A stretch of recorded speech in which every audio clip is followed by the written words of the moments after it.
How do you do? The Box Office Pulp Board feels it would be a little unkind to present this podcast without just a word of friendly warning. We're about to unfold a cinematic commentary track, made by a group of men who sought to create a podcast after their own ravings, without reckoning upon God. It is one of the strangest tales ever told. It deals with three great mysteries of the internet: analysis, observation, and deconstruction. I think it will thrill you. It may shock you. It might even horrify you. So if any of you feel you'd not care to subject your nerves to such a strain, now's your chance to, well, we've warned you. Now, to pause and refresh. For your convenience, we have an attractive refreshment stand in the lobby, with buttered popcorn, golden good and hot from the popper, your favorite candies, wholesome and rich. So delicious, Dr. Pepper, so bright and brazen, with a tang and tinkle unmatched by any other beverage. Dr. Pepper at our beverage stand right now, and then return to fully appreciate this moment and a tragedy. Goomba! Yeah. Walk tall, be proud. Go Goomba!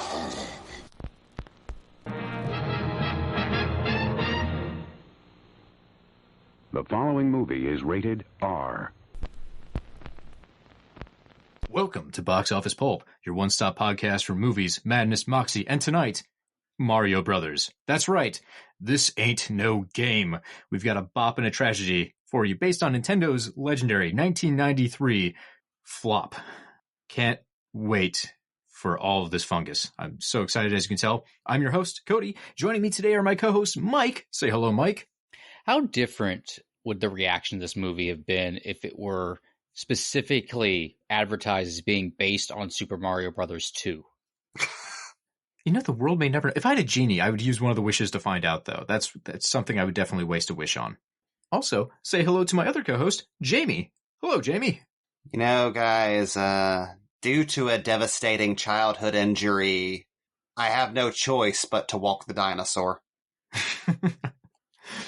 I had a friend tell me today they didn't realize Walk the Dinosaur was a real song. They thought it was written just for the Super Mario Brothers movie. They didn't know it was a cover. They didn't know like someone actually put this on the radio and had success with it. They thought it was just some bullshit they threw in there to cover the credits. To be fair, that makes more sense than that song actually existing. That's why I kind of like that song being included with Super Mario Brothers, the movie. This is right before Jurassic Park, where the use of dinosaurs in pop culture completely changed. So this is the last vestiges of that version of pop culture dinosaurs and how they relate to culture. Wait, hold on. When did We're Back, a Dinosaur story come out? 1993! What a year for dinosaurs! Holy shit. Okay. Wow. I'm blowing my own mind here. Oh, I'm sorry. I got lost in like some nostalgia mind hole for a second there. I got to get out. We got to focus on the Mario Brothers. Folks, in a few moments here, we're going to be playing the movie and talking over top of it. You're welcome to join us if you can find a copy of the Super Mario Brother movie. It's surprisingly tricky to do. There's a really great Umbrella Entertainment Blu-ray of the film. If you can still find it, it might be out of stock by now, out of print. Good luck. If not, you can just listen to us talk about it and just imagine this movie. You can go find pictures of it online, and that's enough. Just look at the toys. Honestly, I think it's easier to find Super Hornio Brothers than this right now. Probably. No, that's been benched once again for other reasons. Well, folks, before we kick off that commentary, though, you do have to get the official drink ready. Now, in honor of how this movie was slapdashed together through various scripts, what I started with was an honest-to-God good cocktail that a professional made called the Murder Hornet. I took that recipe down, and then I threw that recipe out and I rewrote it with what ingredients I thought I had. And then, when I went to make it today, I threw those out and found the near substitutes that I had in my liquor cabinet and used those instead. So we're now 2 generations removed from what the proper drink is. I haven't tasted this drink.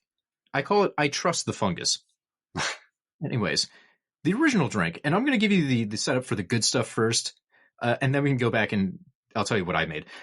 The official Murder Hornet is 2 ounces of a Japanese gin, 1 ounce of soju fruit juice, 3/4 of an ounce mushroom honey syrup. So what they did was they would take a 1/4 cup of maitake mushrooms, a 1/2 cup of water, and a cup of honey. You're going to boil all those together.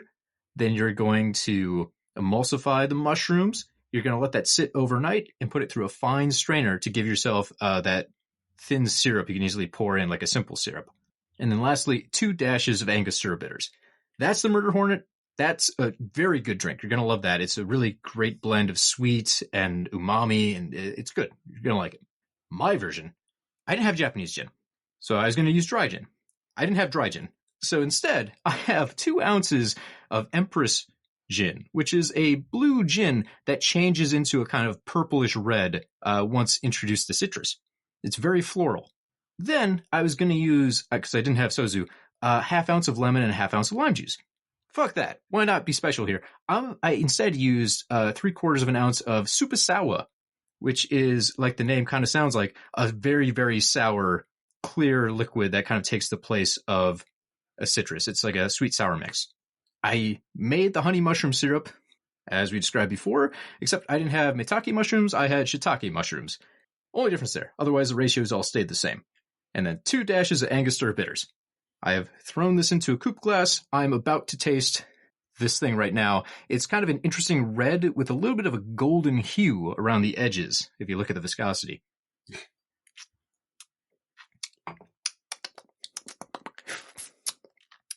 It's okay.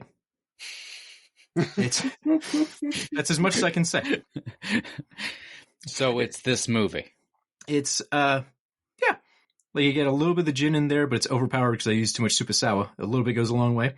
And you can't tell that the honey is in there, which is too bad because I drank a little bit of that honey mushroom sauce before, and it was delightful. That shit's going on whatever food I have for the next week.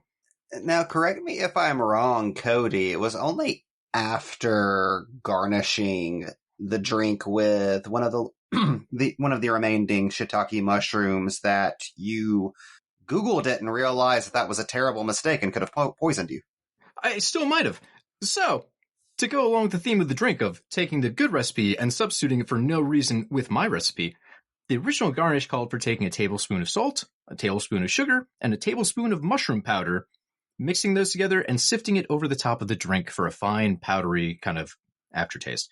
I didn't know where to get mushroom powder, so I just threw in a raw shiitake on the top, and I'm like, yeah, whatever, it's a mushroom. I should maybe look that up and see if I should eat that raw. And the internet says, no, there's a really good chance you will develop a skin rash if you eat raw shiitake mushrooms. So I pulled that garnish out. I don't recommend putting mushrooms, just raw mushrooms, in your drinks.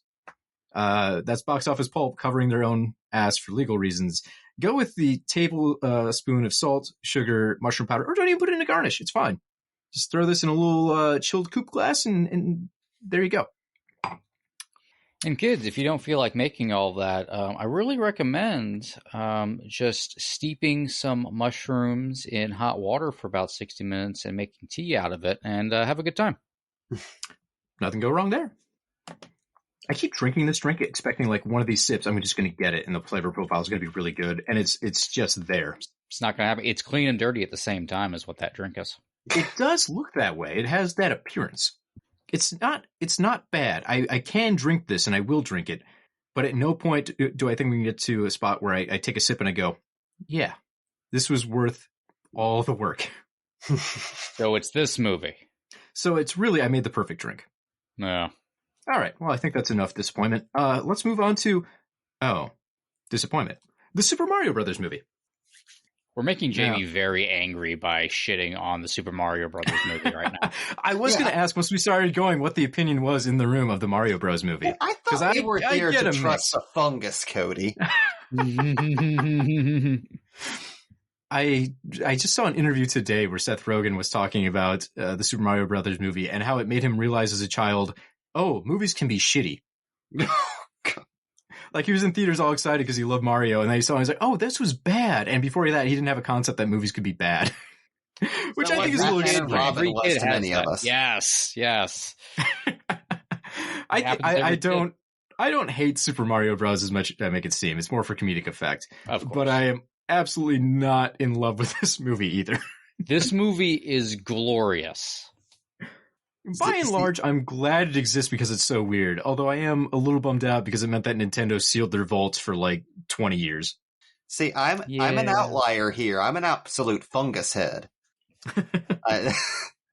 This was a beloved film from my childhood, and it's kind of gone on to become more or less like my favorite bad movie, a title that used to belong to Street Fighter the movie, but in recent years I've rethought that, and I don't believe Street Fighter is a bad movie.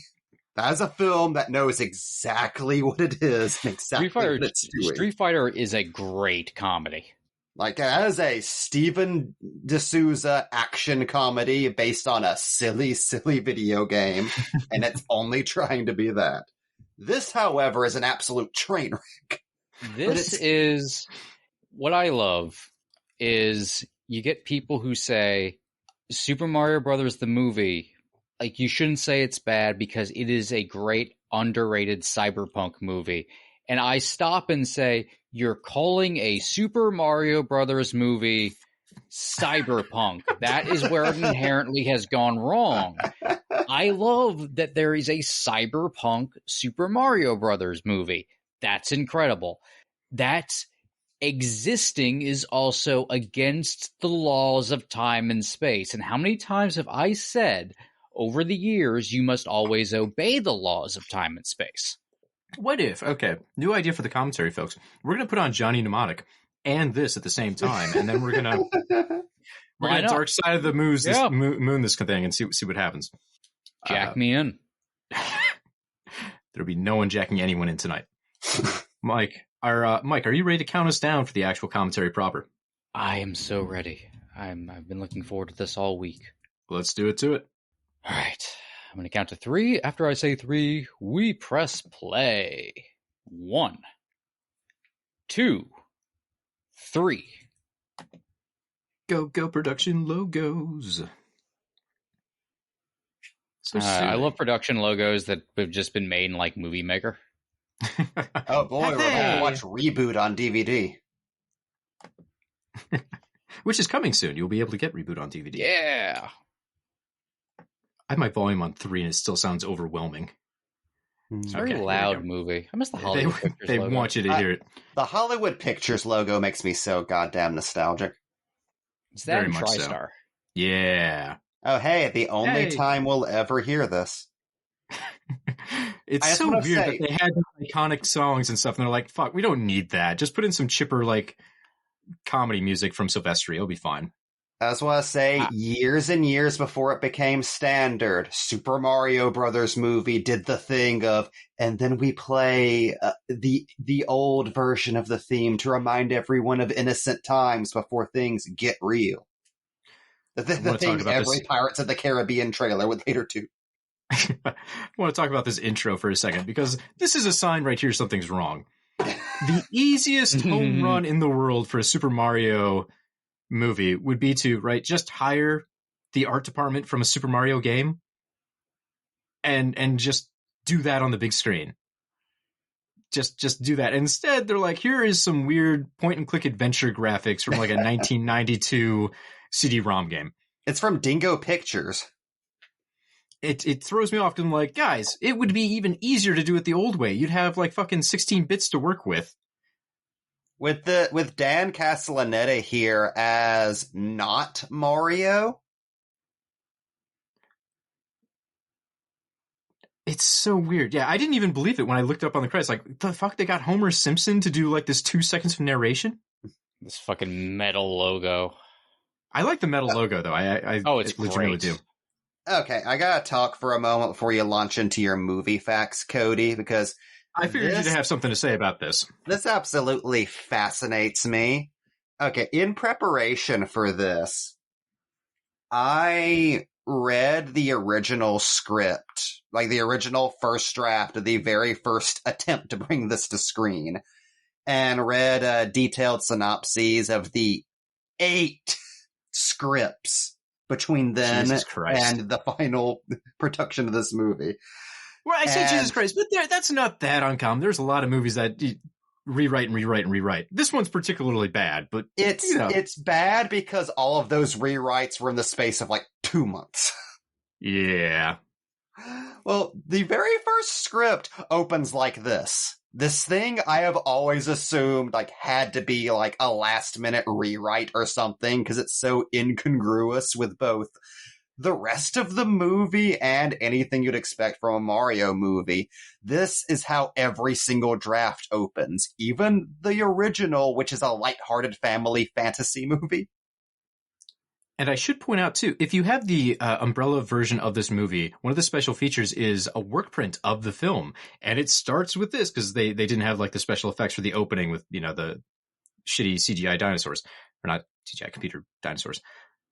The difference is, though, they're using temp tracks, and it's all like Danny Elfman, Tim Burton songs. So there's just like an epic sweep of Batman music as this dark mystery thing is happening. And it puts you in like a fucking mood like, this is some dark shit happening. Like, they really lighten it up for the actual production.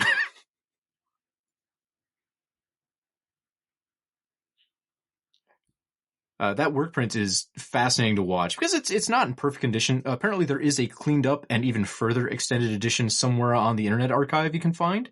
But being able to watch essentially a rough version of the movie with another, I don't remember how much it is, maybe 8 minutes of random bits thrown in throughout the entire thing that radically alter the tone. It's fascinating to see what could have been and what was.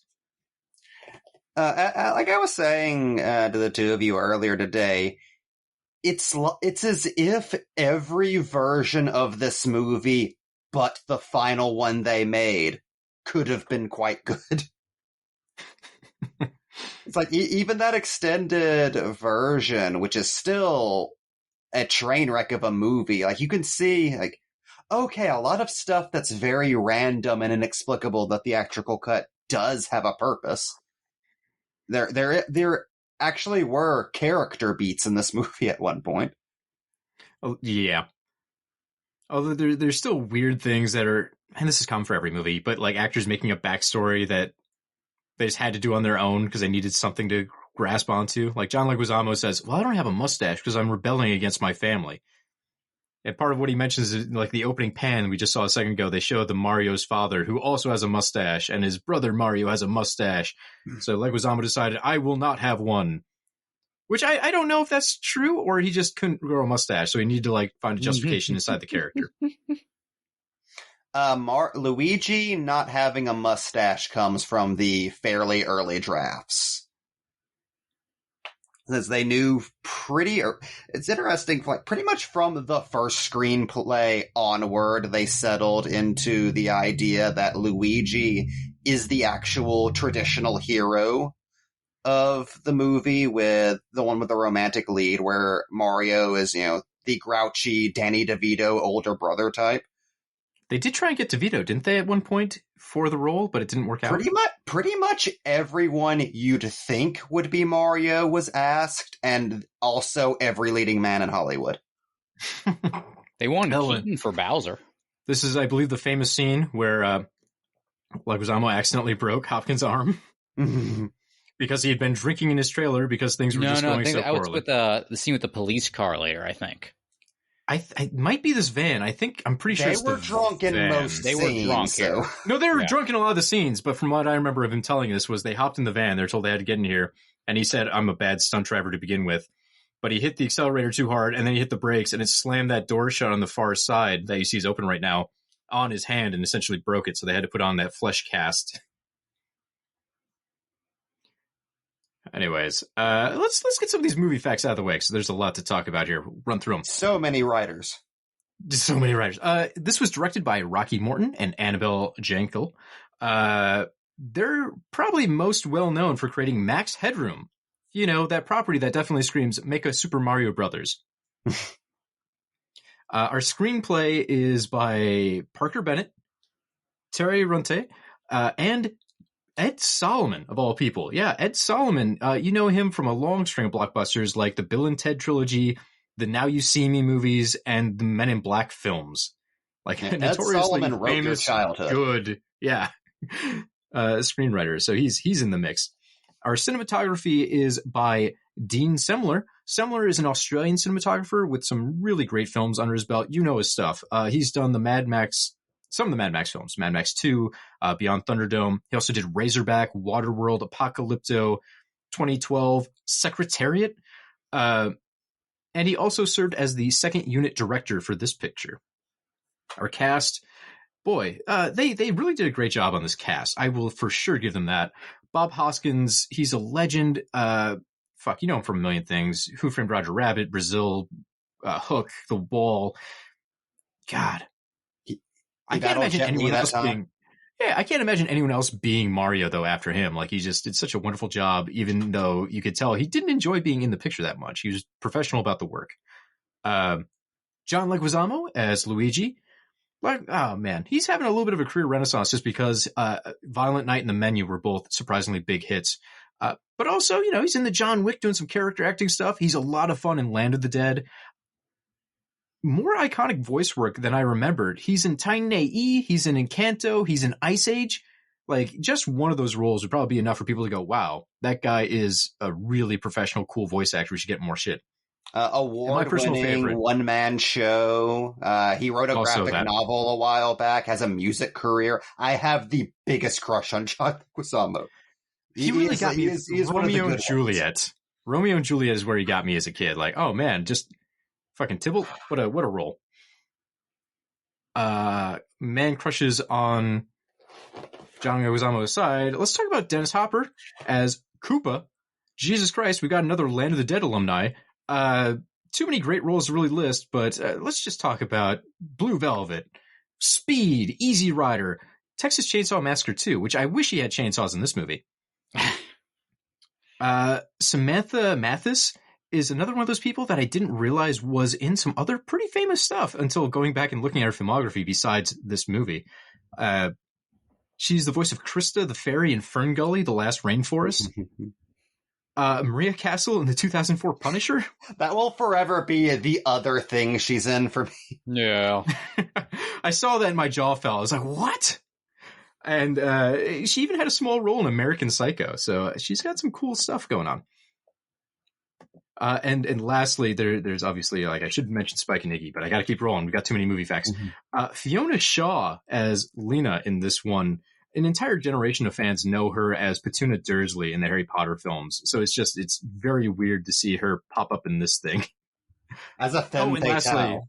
Yeah. Some last mentions. Lance Henriksen makes a cameo at the end as the king. Spoilers. Frank Welker provides the voice of Yoshi and the Goombas, which is really fun. And we already covered this. The narrator is Dan Castellaneta. So, boy, jam-packed with talent in this movie. Our music is by Alan Silvestri, who did Predator, Overboard, Mac and Me, Back to the Future, Fern Gully, another Fern Gully, Forrest Gump, The Avengers, a million other huge movies. This guy you've heard like 40 of his scores. Our editing is by Mark Goldblatt, who won a Saturn Award for editing Piranha in 1978. Worked pretty closely with Dante in a few of his other films like The Howling and Inner Space.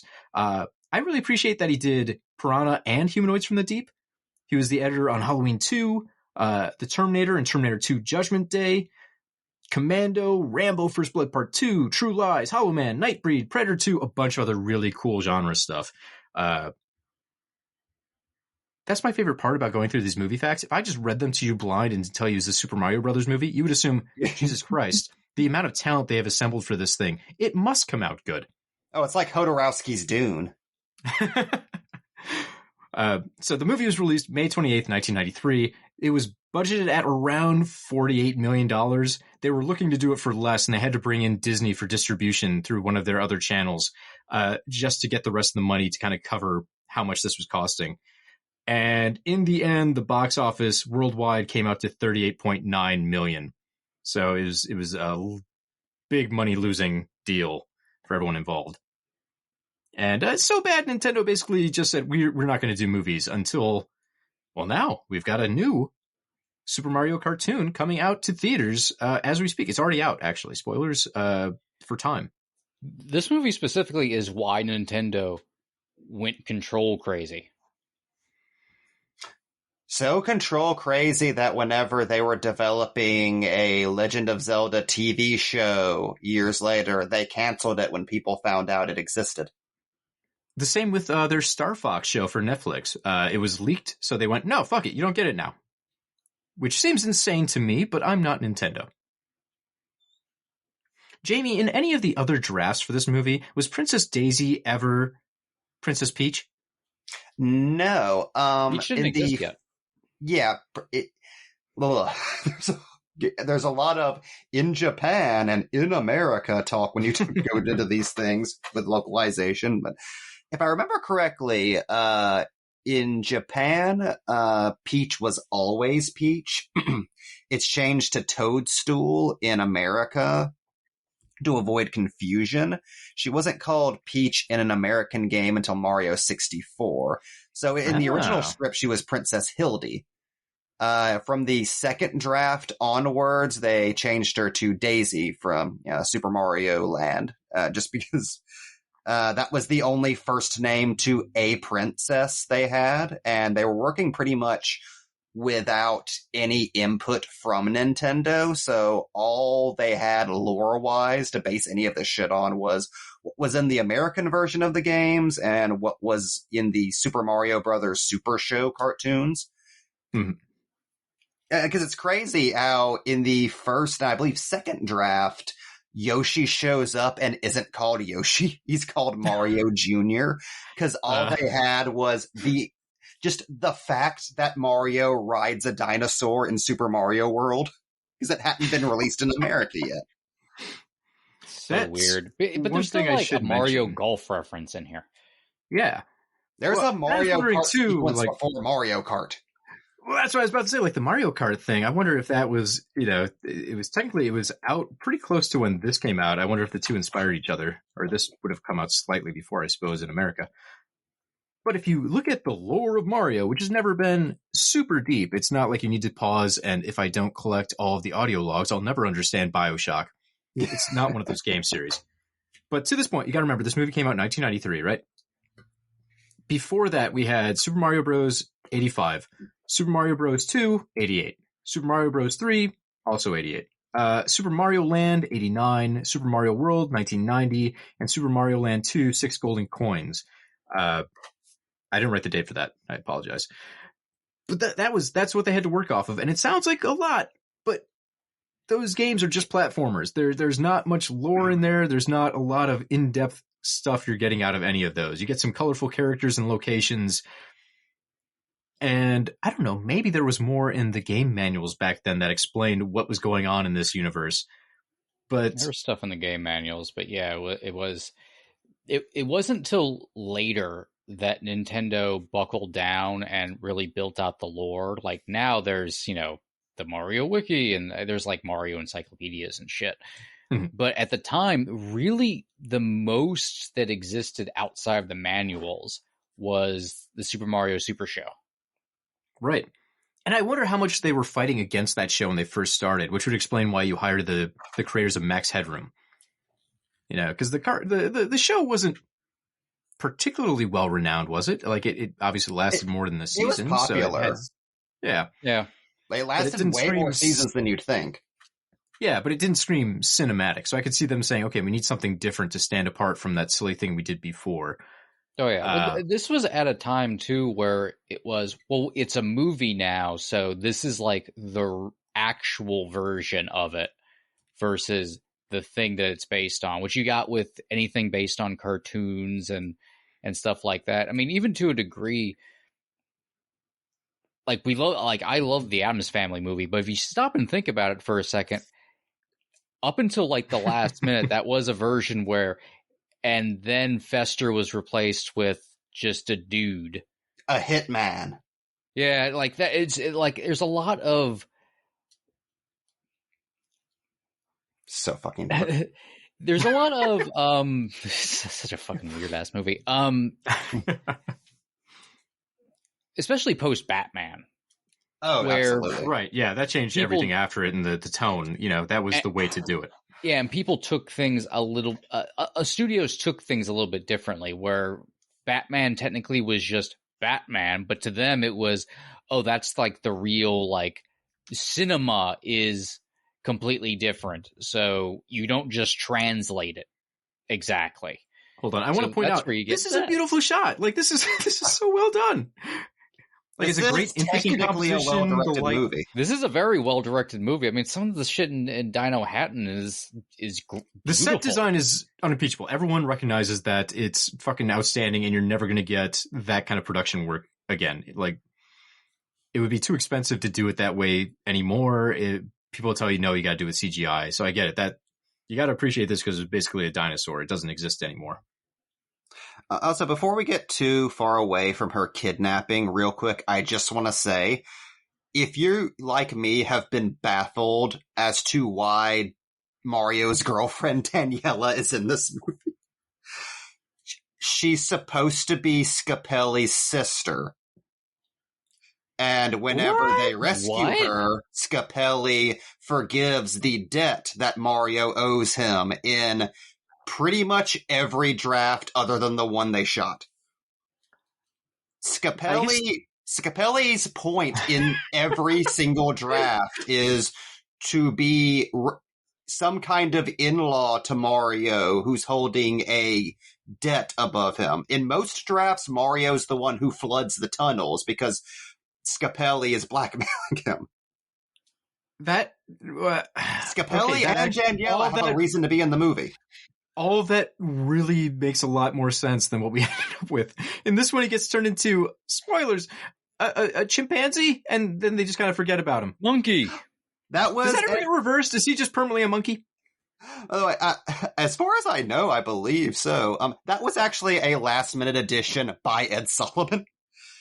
Ed Solomon, both co-writing a draft and doing touch-ups on the shooting script is the reason this movie has jokes that are actually funny in it.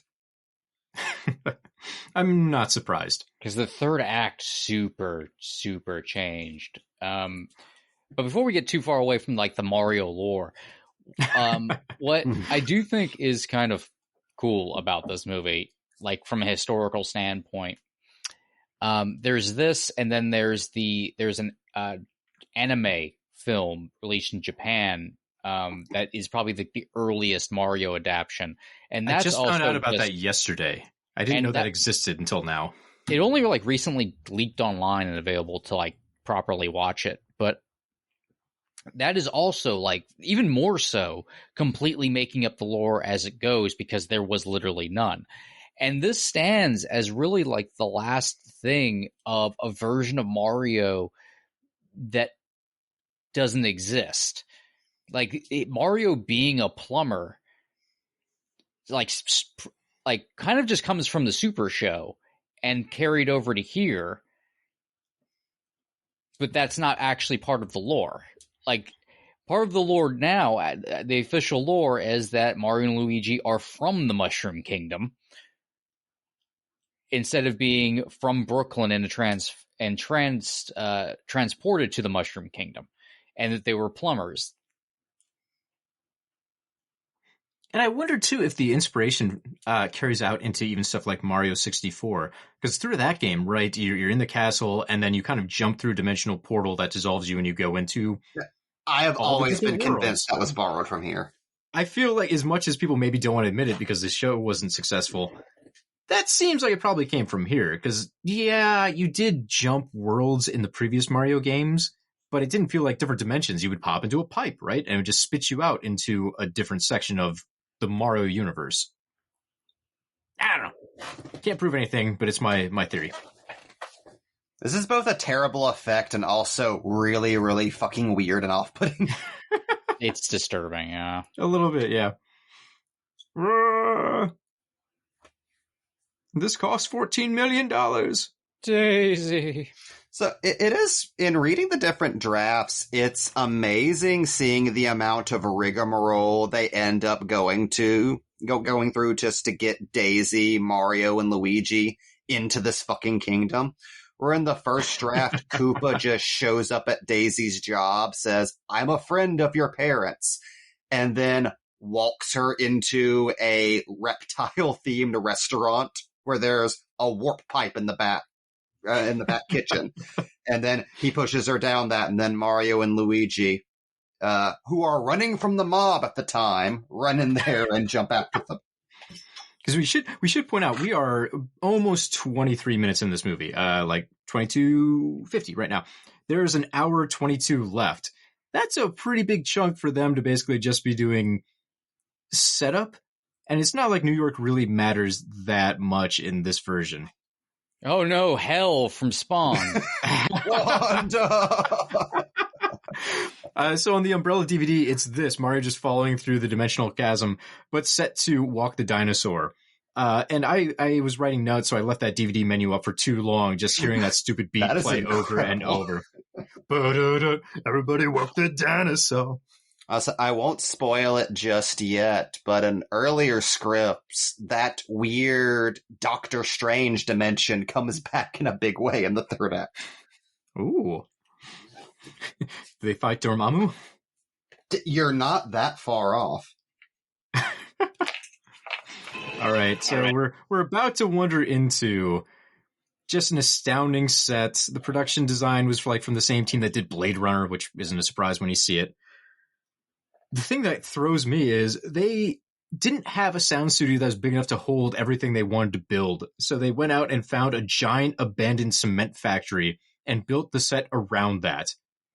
So everything's just there. Like, this isn't a series of interconnected sets. They just made a Dino Hatton. Yeah. And they were limited in what they could do, right? Because you can't move those pillars you can see running through this the city.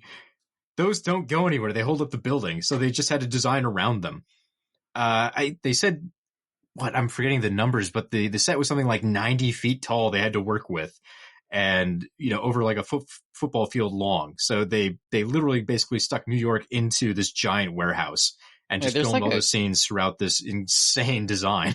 There's this amazing crane shot later, where you go from the street up into Koopa Tower, and yeah, it's just a practical shot because they just built a city, so you could just do a crane shot up into another building where Dennis Hopper's walking around. And Koopa's office is just the office that's in the cement factory that just looks out onto everything. And apparently you could, quote-unquote, fry an egg on the floor. Good. It was so goddamn hot in there. Great working Well, I suppose, yeah. All that cement and then studio lights stuck into that thing and all the fucking neon they probably have running. Meanwhile, Rocky Morton's pouring hot coffee onto extras. That's a story worth examining. For what it's worth, I think he did skull that guy. I think he threw hot coffee on that dude and just wanted to backtrack. But his version of the story was there was an extra who didn't look dirty enough. So he took a cup of coffee and just dumped it on him, thinking that will dirty him up.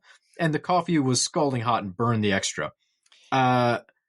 Rocky claims that it wasn't that hot, and then as soon as he complained that it was hot, I threw some cold water on him, so it's fine. I feel like the director scalded an extra and then got mad that people were upset about him scalding an extra. Nobody ever has a really good reason to pour coffee on the head of somebody who works for them. Also, coffee's not even a good way to make a guy look dirty. This cup of coffee was hot. Right? I just feel like you could go find some dirt outside the abandoned factory. There's got to be a little dirt somewhere outside the premises. You could just rub that on a dude. That'd probably look better than coffee. God, enter Dennis Hopper giving one of my favorite supervillain performances of the 90s. Just Hopper being the only one who knows that he's in Super Mario Brothers the movie, so he might as well make the best of it. It's very weird though, because look back at the villains. They probably have even less stuff going for them than anything else in the story, right? Bowser in the first couple of games just shows up and is a mini boss. you don't really get a lot of personality or fun facts about him or deep lore. And so Hopper just has to come in here and be like, okay, what are we doing? So he does these weird little touches, like he puts his hands in front of him, kind of clawed up like he's supposed to be doing a T-Rex arms. He does all this germaphobe stuff and just is like a primate. Ugh. I feel like he is really giving a lot to something he was frustrated with, because there were several examples of him apparently freaking out that scripts weren't ready and just tearing people apart for hours because it was unprofessional of them to not have scripts for the actors. Oh God, the stories about the scripting process of this movie. Like, by the time they were shooting, this basically became Stab 3. The final 2 scripts that Ed Solomon touched up on set were called the Rainbow scripts, because the pages were multicolored depending on like what kind of rewrite they were and at what stage of production. So they were just coming to set every day and shooting stuff. Some of the actors were talking about this in interviews, and they said, yeah, we'd get the scripts in the morning and we would just literally throw them away because we knew we would get a brand new script by the time it was time to shoot. So it didn't pay to even remember the lines they had written that morning. As far as Dennis Hopper goes as well, I think it's important to point out that when Hopper signed on to this movie, it wasn't a comedy, and Koopa was a scary villain who threw people out of windows and shit. Yeah, all of these actors signed on to a very different movie than what they got. Although Hopkins, like he signed on to it because the kids knew the character, and so he's like, oh, all right, if they think it's fun, I'll do one for them. Well, I've heard Hopkins tell 2 different versions of that story. I've heard Hopkins say that, and also that he just signed on to the movie because it was a cool. His agent had told him it was a cool sci-fi script, and it wasn't until after the paperwork he was talking to his kids and said, "Oh, I'm in this thing called Super Mario Brothers," and then they showed him the game, and he immediately tried to get out of it. Hoskins just, no, what have I done? Little did he know it would get worse. Bloody hell. As for Bertha here, another character who's just kind of here for no particular reason. In most of the original drafts, she's a police officer who takes the rock off of Daisy as soon as she gets in. Ah. Which makes her role make a lot more sense. Like, she's the one who books them and everything, tying it into the police segment later.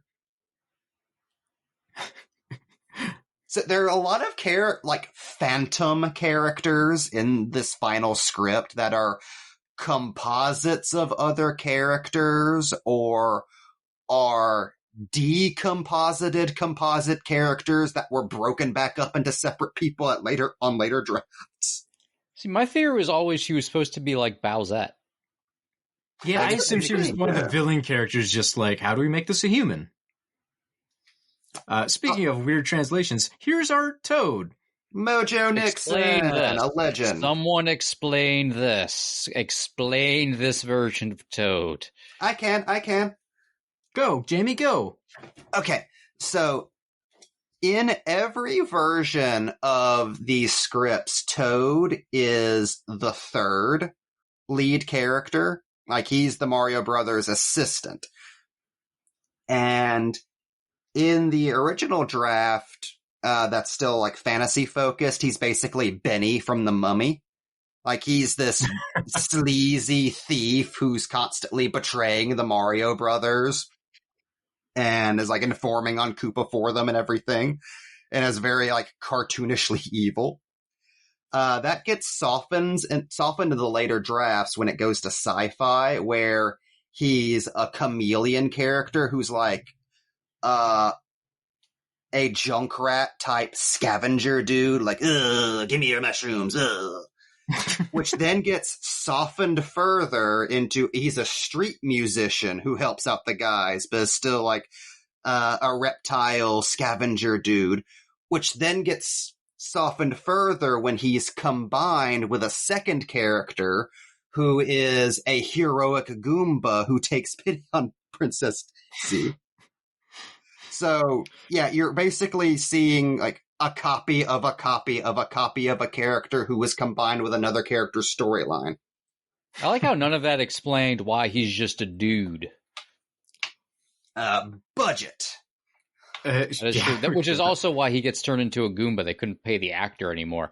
We need to point out for a second, though, that police sergeant who's booking them just had like a hooker's high heel balancing on his shoulder the entire time. Just grinding against him, and no one pays any attention to it. It's also important to point out that there's one whole draft where Toad has his name changed to Lemmy because he was going to be played by Lemmy. What? What? I did not know this. Jamie, you're fucking making things up. I think it was one of those things where they thought they could get Lemmy. They also had mock-ups as Schwarzenegger as Mario, so, they were deluded. But imagine everything Toad does in this movie, but it's Lemmy. Oh yeah, man, he's been de-evolved. He's been de-evolved into fungus. If you devolved Lemmy, he would be a much cooler looking Goomba. But I just love that their trade-off for that was we can't get Lemmy, so we're getting Mojo Nixon, who is also cool, but not even the same type of dude. Which, God, if there's one of the big sins of this movie is we do not get nearly enough of Mojo Nixon as Toad giving exposition on quantum physics. Let me tell you about the universes. He seems like a great character that we've been robbed of. He's the best Gambit we ever got. And I'm pretty sure even in the extended cuts of the movie, he does not get a lot of extra stuff to do as Toad. Maybe like a couple of extended bits as a Goomba, like a sympathetic Goomba. But I think this was pretty much it from all of filming. Like, that's the role. You get 3 scenes. I was like, God, Nixon's delivery of, he's been de-evolved into fungus. Anyways. Things like that are why I love this movie.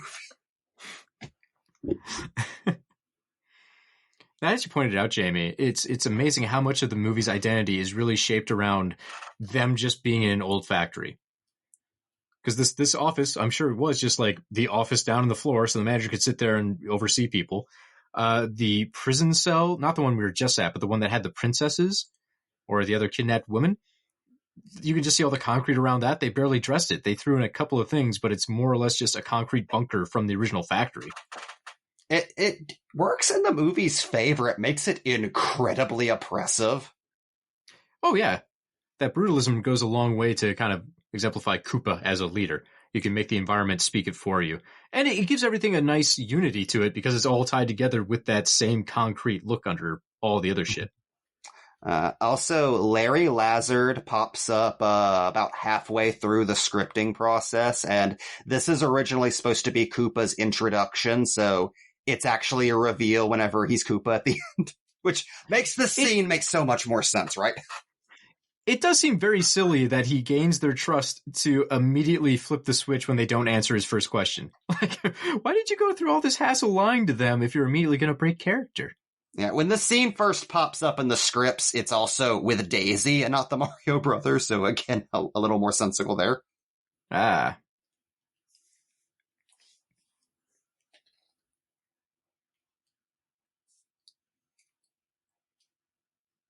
All right, so, 1, I expected my cocktail to probably not be great. 2, I am currently on a sport rotation at work, so 1 drink's the limit, can't get buzzed, which meant I had to have a backup drink. And so I found this in the grocery store, and I'm like, yep, this serves a purpose. It is Toxic Waste Slime Liquor Sour Strawberry Soda. And boy, this seems like the right thing to be drinking during the Mario Bros. Movie. I have to pop the lid on that. Cretaceous. God. It's not as sour as I thought, and it tastes flat. Not a good soda. Oh, Jesus. Oh, God, what are they doing to my boy Toad?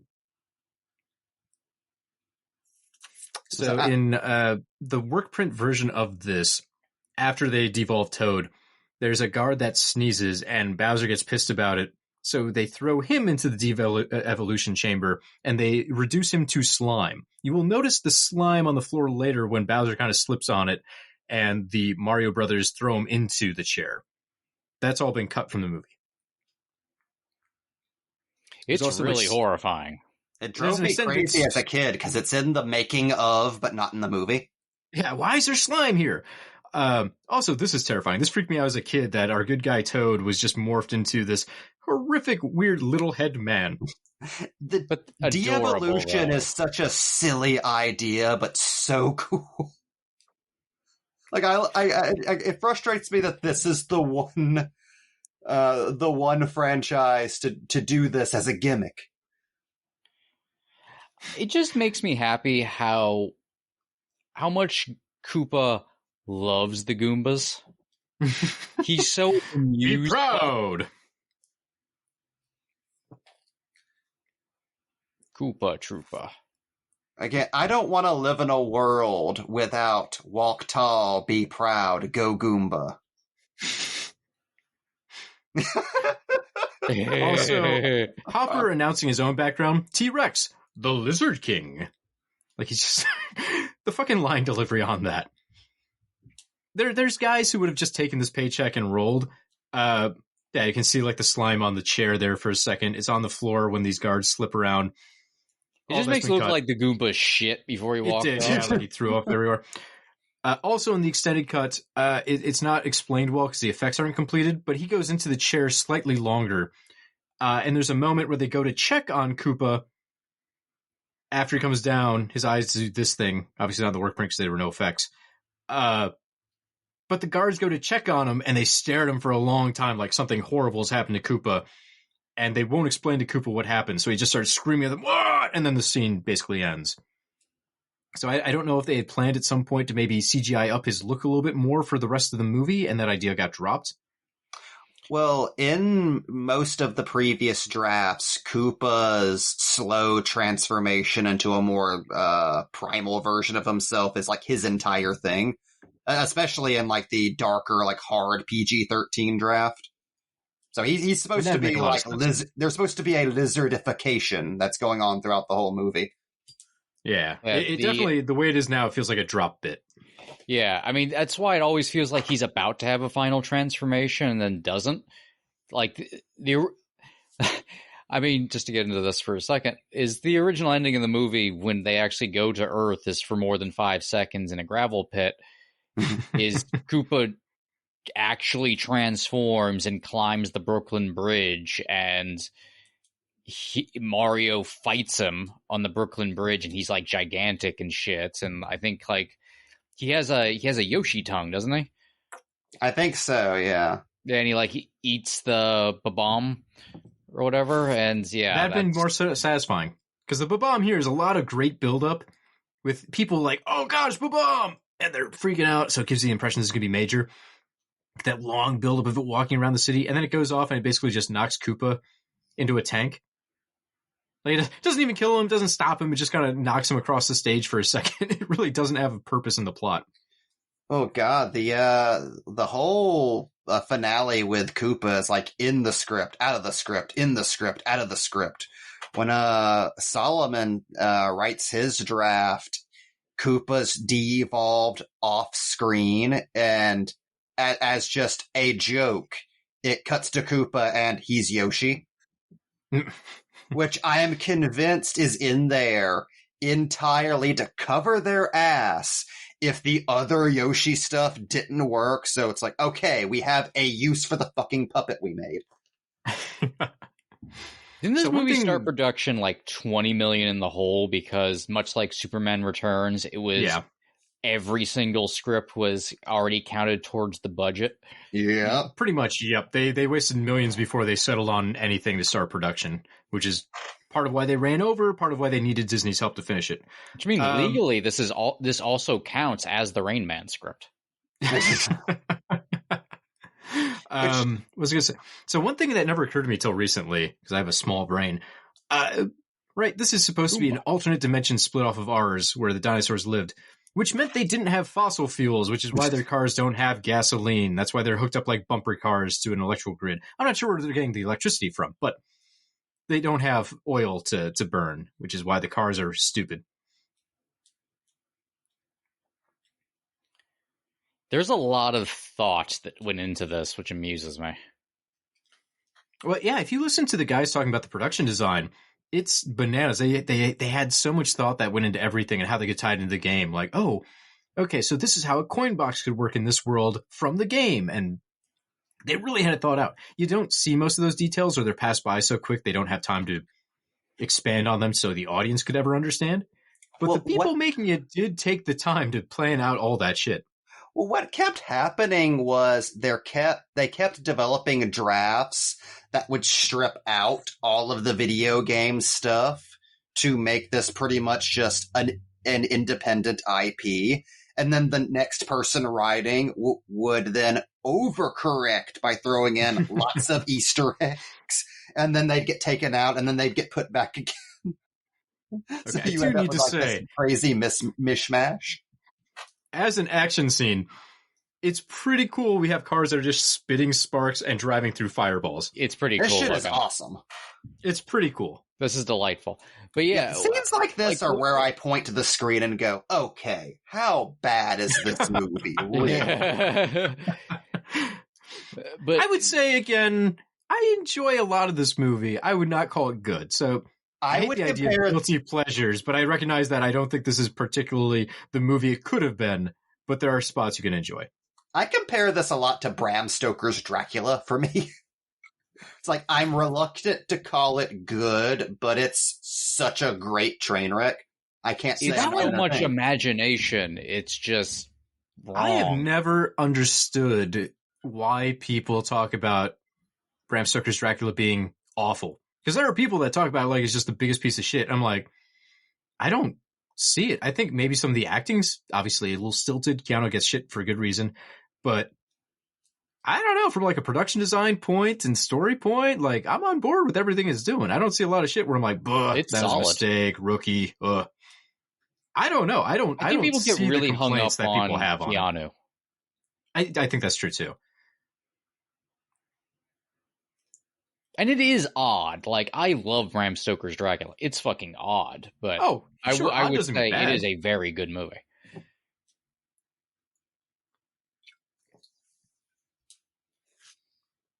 As long as we're talking nice things, we covered this a little bit, but I think the chemistry between most of the groups of actors is phenomenal. Like the Spike and Iggy stuff, I don't think the comedy always lands, but they're doing everything they can with a script I'm sure was in so much flux they really didn't have much to do as sidekick bad guys. Most of Spike and Iggy's stuff is completely improv. Improvised, yeah. They made it up on their own. They were like, we wrote a scene, and the director's like, all right, cool, let's see it. So that's good. Obviously, the stuff with Mario and Luigi. Hoskins and Leguizamo's chemistry makes the movie. Like, this would be unwatchable without them. Exactly, yeah. So, fantastic. Hopper, like I said, clearly he was pissed off behind the scenes about how the movie's coming along, but you can't see in the performance. And like Jamie said, he knows what the movie is, even if the script doesn't know it yet. And he's just hamming it up, which is fine for this weird jam up of a movie. It would be very weird if he was a serious, dark Frank Booth, over the top villain. This has to be a different top.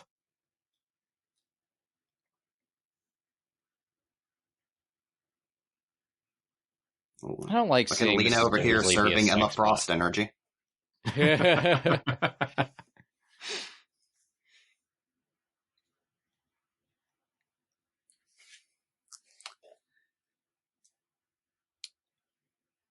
Let's see, what are we, about the halfway mark here? It's strange too, because the movie, I saw one of the, I can't remember if it was a screenwriter or one of the directors saying it's basically ended up being Star Wars. Like, it's just kind of the plot of Star Wars reiterated, but this time it's with plumbers instead of the Force. I don't know, because you look at it, it's not super difficult. You have people learning about a new dimension. There's one MacGuffin they have to trace. It's, you know, the meteorite bit. You get a car chase in there. I don't know. It feels like, I'm surprised this movie's an hour 40 plus, because it doesn't seem like that much truly happens to me. They really took. It's like they started from, okay, here's the base, which is very simple. You know, 2 plumbers get transported into another world. There's a princess that needs to be saved. Okay, simple. And then they added stupid on top of all of it. There's eccentricities that really make it feel larger than it is, and they all take up just a couple of seconds at a time, and it builds up to being something much longer. Like the Mushroom King being like an actual living sentient fungus that they have to explain. It's essentially the Force, right? Last minute thing. The fungus is the Force in this movie. Like, if you trust in it and believe in it and hold out for it, it'll save you. Go fucking weird. Also, I just want to say, Iggy and Spike getting evolved so they're smarter is maybe one of my favorite plot points in any movie ever. And it was their idea, which is what I love. I like that they're just doing the Scarecrow from The Wizard of Oz at the end of the film, where he starts talking about hypotenuses. Solomon's addition that ended up not making it into the final movie was that Iggy and Spike should be British.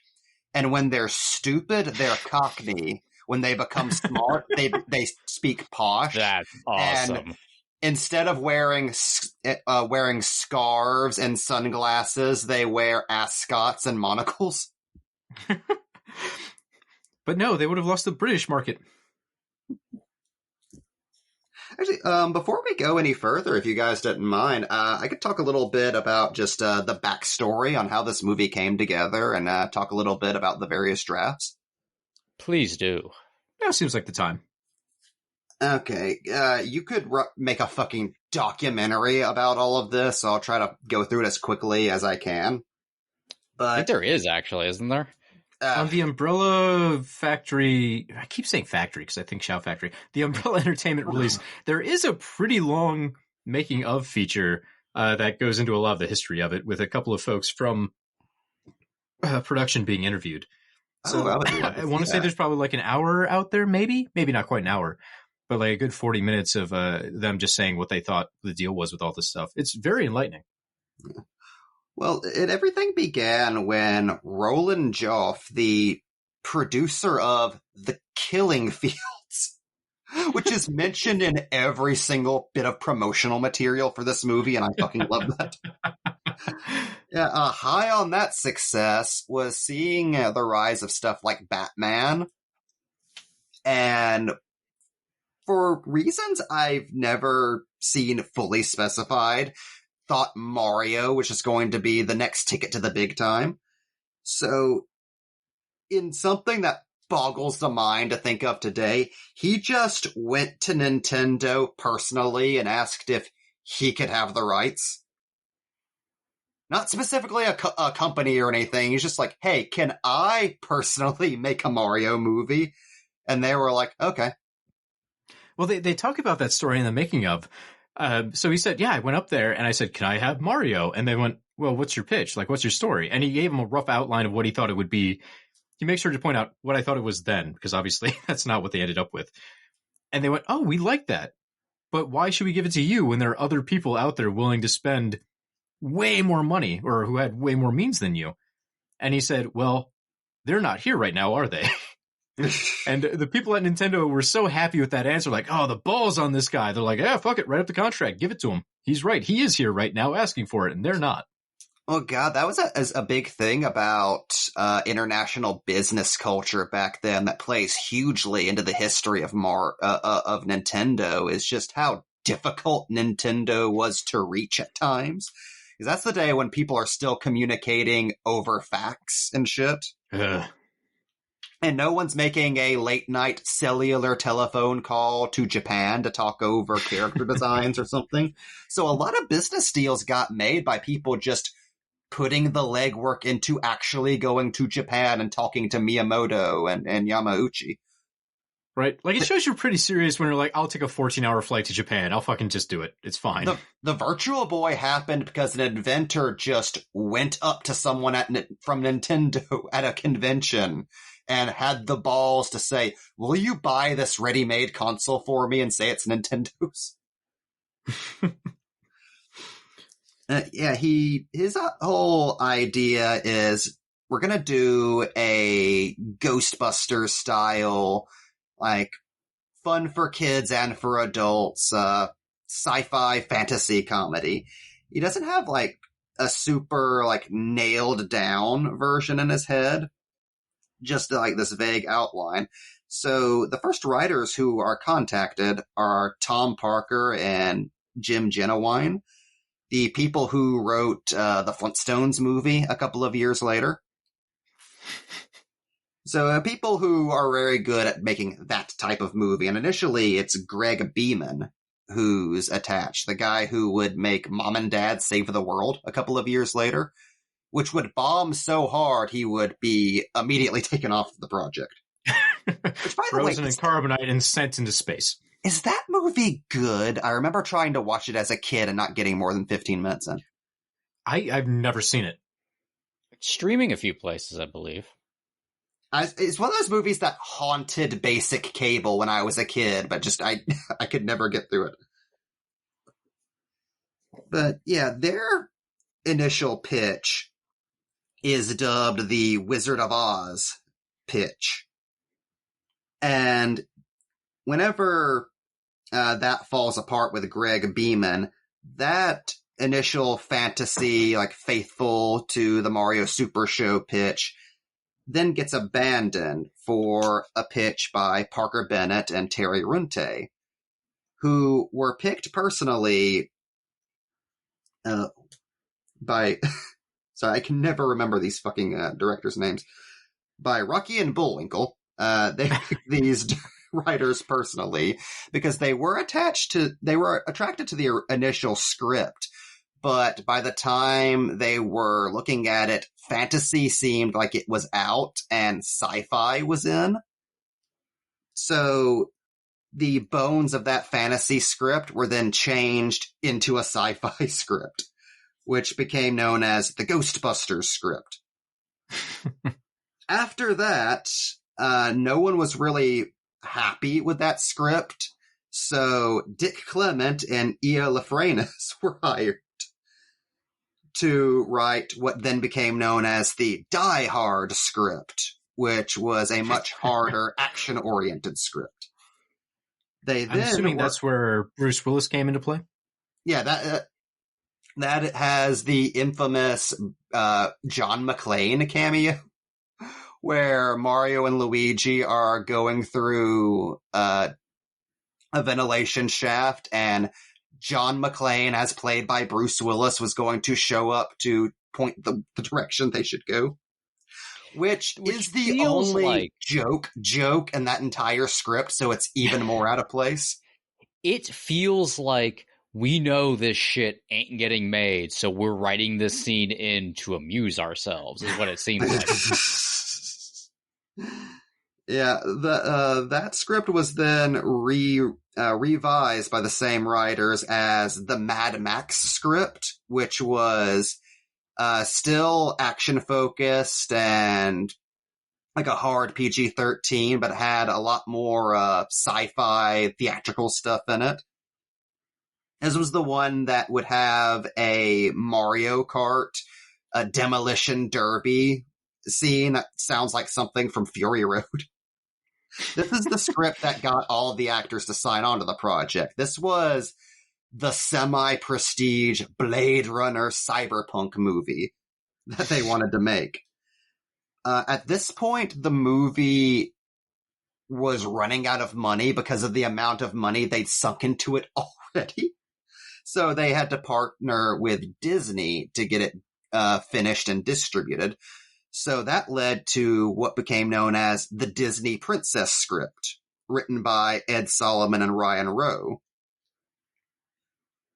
which is basically the movie we're watching now, with a couple of things changed around.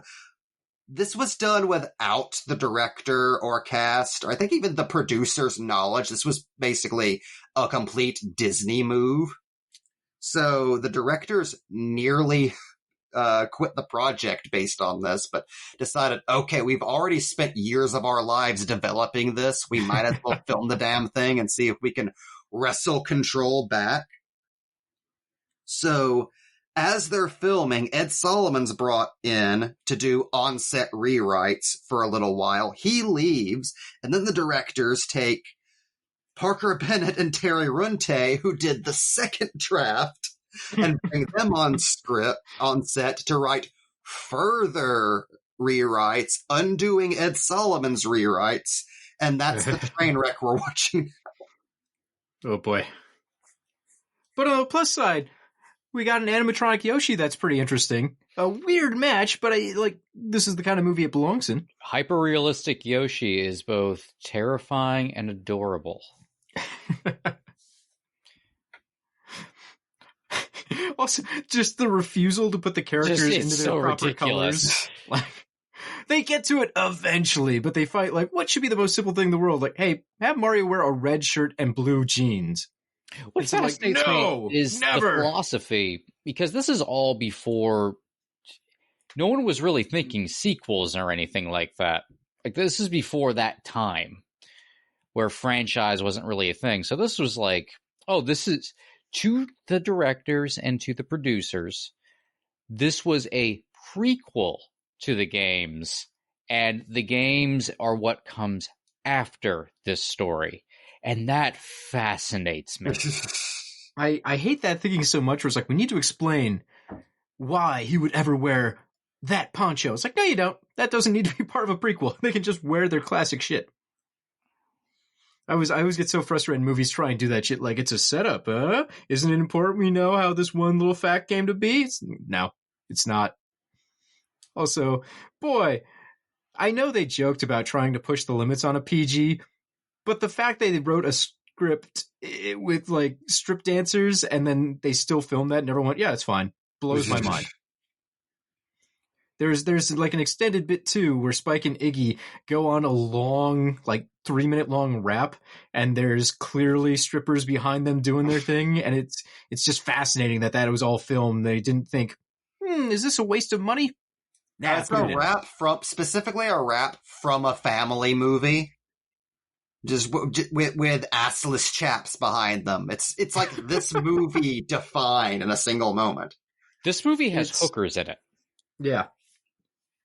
By the way, Mario getting a big lady's tongue down his throat is in every single draft of this movie. That was one of their things. This is a fixed point in time. We can't change it. And not even the same character either. It's in completely different contexts. There's a handful of moments and jokes that are just artifacted through every single concurrent version of the script. It's like the organic web shooters in Spider-Man. It just stuck around for 10 years.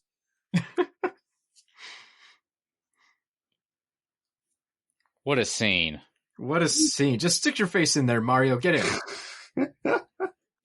I was really fascinated when I was listening to some interviews with the directors, and they were talking about their interest in this project was, we never wanted this to be a family picture. We wanted it to be a picture that families went to, but we wanted them, families to go there and parents would have to explain some of the parts to their kids. Which is fascinating, because who pitches a movie that way to any studio? We do not want the children to understand what's happening. 100% no. We want this to be a little dark, but not dark enough where it makes the PG-13 crowd happy, not light enough to make the PG crowd happy. We want an awful blend. We want a mishmash. We want a Page Master situation where nobody likes the movie. Also, I feel like it's very important to point out that when Hoskins signed on to the script, that dance scene was with Lena. Because Lena is up until the movie was made was supposed to be a huge sub-villain who had just as much screen time as Koopa. Mm-hmm. Also, Koopa and Lena fuck constantly in the early draft. In the Ghostbusters draft that makes the first tone shift, Koopa's introduced answering the door in a sex robe, drenched in sweat. Jesus Christ. Hell. That's a very important thing I think needs to be addressed, and wondering why the fuck this movie has this tone. the very original draft that the script that's basically just a normal ass Mario movie, it has a very Dark Crystal, like Jim Henson kind of tone to it. A lot of like actors arguing with puppet scenes. It's got like its fair share of dark moments. Like the Hammer Brothers are basically the Plague from Hobo with a Shotgun in there. It's a shockingly metal. It's a shockingly metal Mario movie, but it's very of the late 80s. Like it feels like Labyrinth.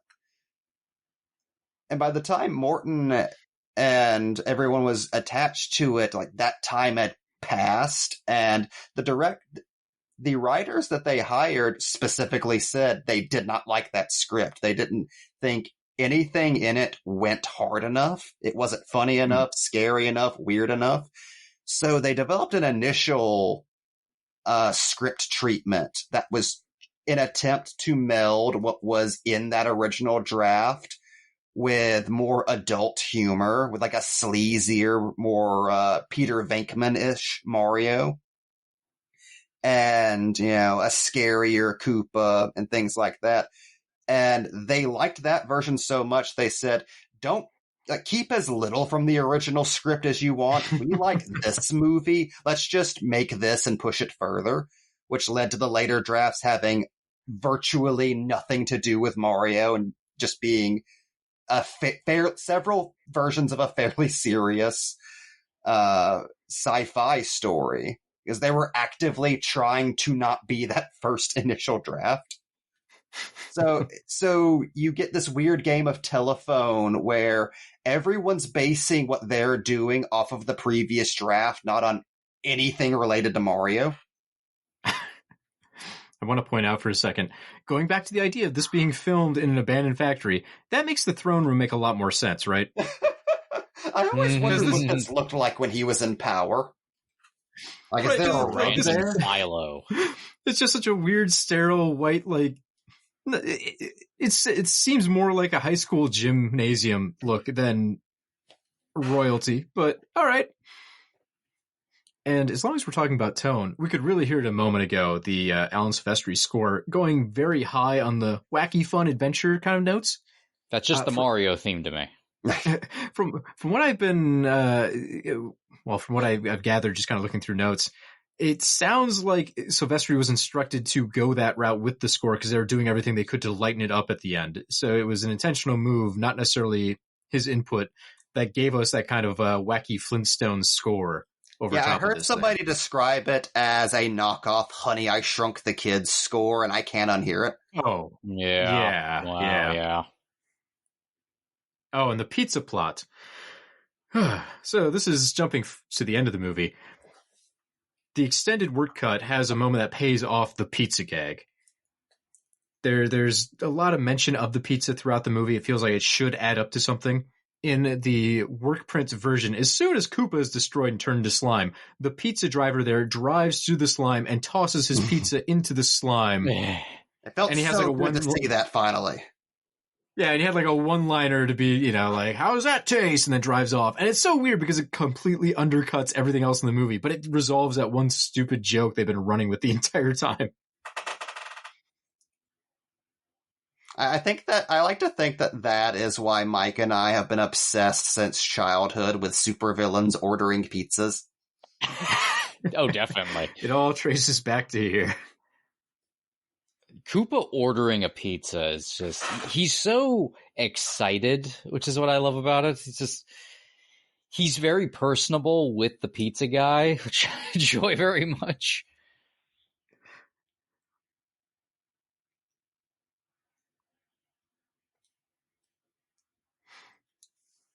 We also have this plot line, which I don't think, it's present enough, but I'm sure it was fleshed out more in other versions, where Luigi is the apprentice to Mario, but whenever he runs into an issue, he has to go to Mario to help him out because he doesn't really know how to be a plumber. And I think that was supposed to be one of those points that got bolstered a little more in the final picture, and they chopped it down as much as they could for this. That's another thing that goes back and forth in the drafts. How passionate Mario is about plumbing and whether or not Luigi wants to be a plumber. Which is it was a constant source of debate in the scripting process.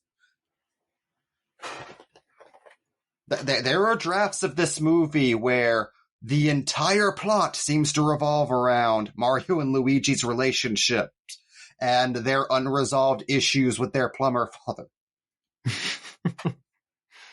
And Mario's love of money. Spike said workers' rights. I do wonder, though, the movie's already hour 45 long, right? If they kept in that character stuff, would it make the movie better?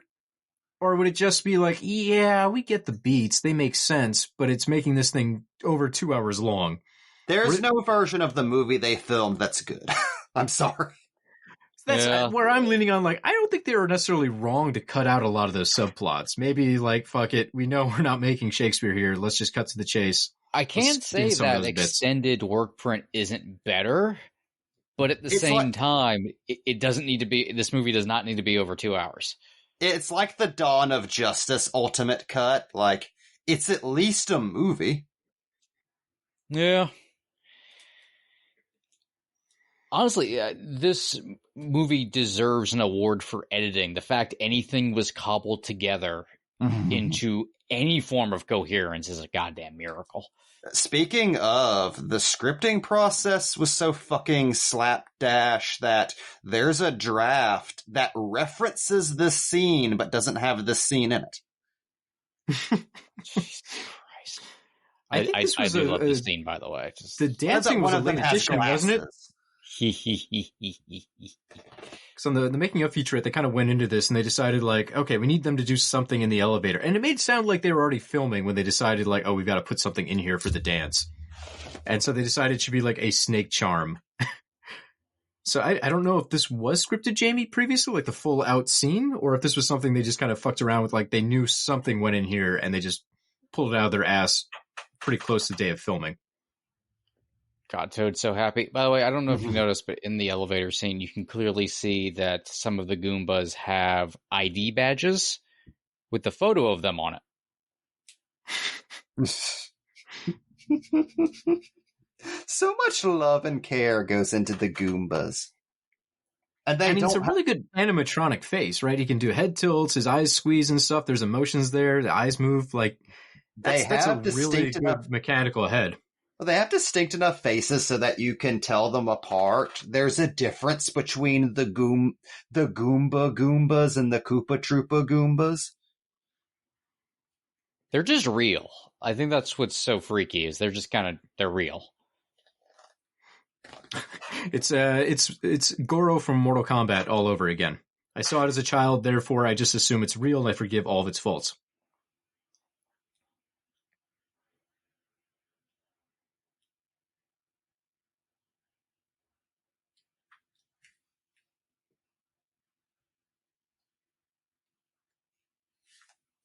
Save me, Lena. You're my only hope. This is a Mario movie. Yoshi is about to fuck her up. Sentence I just got to say. The fact he still has the tongue, but it's weird and tube-like. Yeah. That's how dinosaurs were, right? We'll go the Jurassic Park Dilophosaurus approach. She just fucking stabbed Yoshi in the neck. He's what a fine. Movie. God. Again, the script they signed on for was that for 2 hours. Just a movie for no one. Oh, is this where the Bruce Willis part would have come in when they're going through the elevator? I believe so, yeah.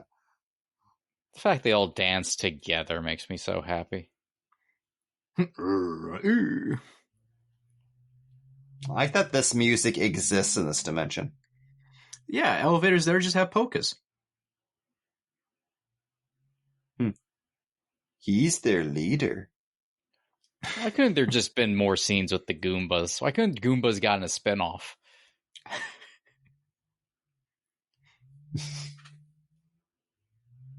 Why are you running from him? He's being really nice. That was even hot food. Looks He warmed terrifying. that up.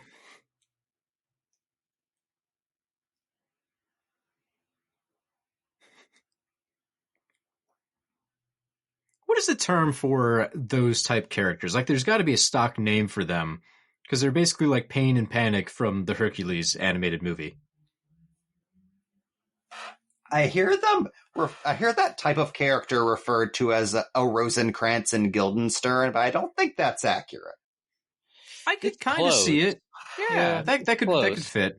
It is like the modern day version of it, where it's been pared down maybe a little more.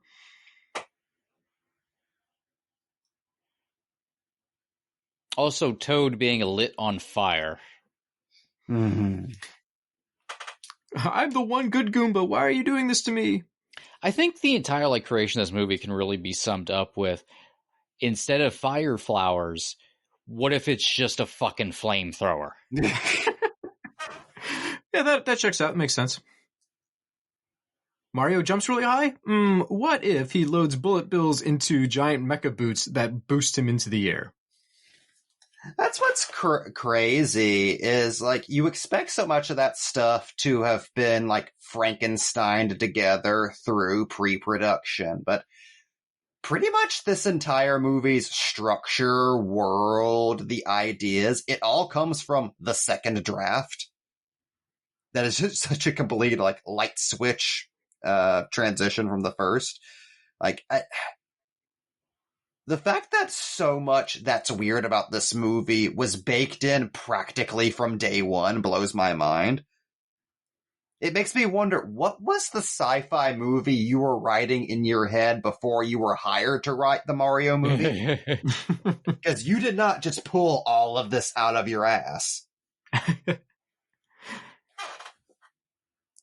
I feel like there's this really small but wonderful and odd period between 92 and maybe 96 or something, where you got movies in this vein.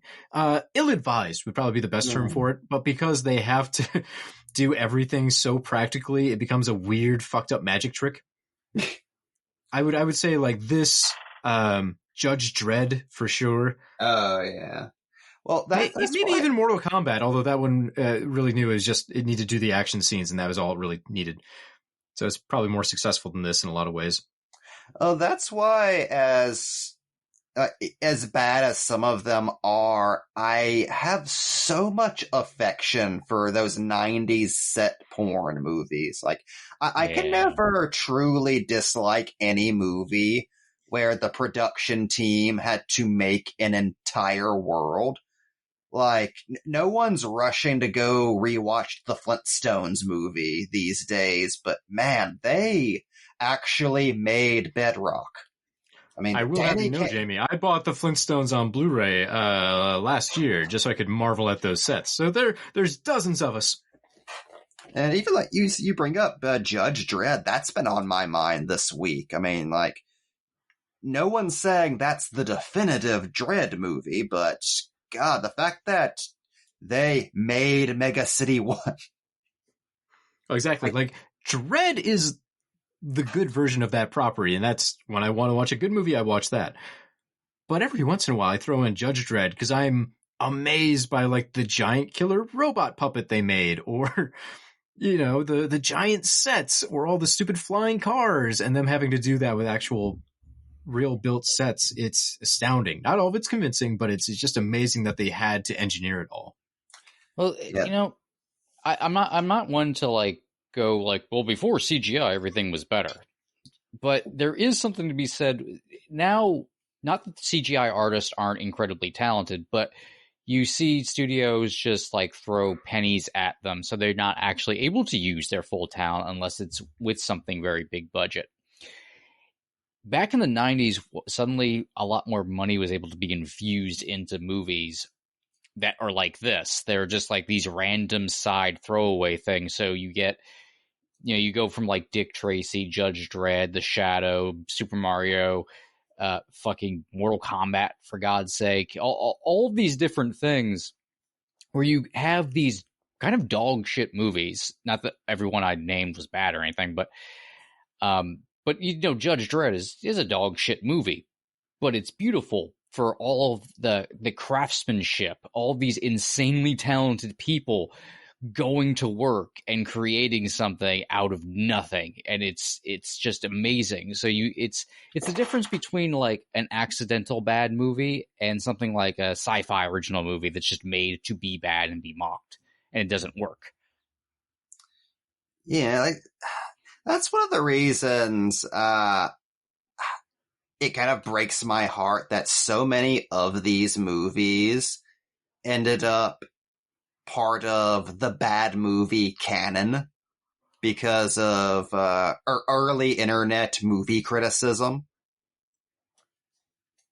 Which, you know, people talk a lot about the movie canon and, you know, how that's ultimately subjective, and, you know, everyone has their own canon in their own head. I think the same thing applies to the bad movie canon. I think the bad movie canon that we all seem to have agreed upon can also like be very elitist and very unfair. And I think that you definitely do yourself a favor by revisiting a lot of those movies that are famous for how they failed, how much they disappointed people, like what epic failures they were. Because especially those pre-CGI, like let's just throw $1 billion at nothing movies, like they have so much raw creativity from people who knew they could get away with anything. Like, as bad as a production as this must have been to film, like, God, could you imagine being in the creature shop for this movie, just giggling and knowing you have a blank check to make the Goombas? You get to decide how gross and ooey gooey the fungus gets to be this day. I think a lot of film discourse misses out on not viewing movies like this, both from the past and even modern ones. Look at it and see, okay, if it didn't turn out good, if it turned out bad, if it turned out just okay, what place is it coming from, though? Is it coming from a pure place? Because I think that's very different. Then you look at the movie like, okay, I accept the movie's quality. What is it trying to do, and was it doing right, or was it doing that's kind of interesting? And you get that across the spectrum of movies that are just okay, or horribly bad, or whatever else. There's something to be examined about them and actually appreciate whenever they are coming from a pure place. I still feel that way about new releases. I have a hunch, and nothing to back this up. This film came from a place of fetish. Someone, 100%, at some point making this movie, loves slime. They got off on slime, and they made this the slimiest picture they could. Oh, boy. Someone out here loves it. He's not even a good artist. Oh, don't tell him that. It's going to go in the fridge, buddy.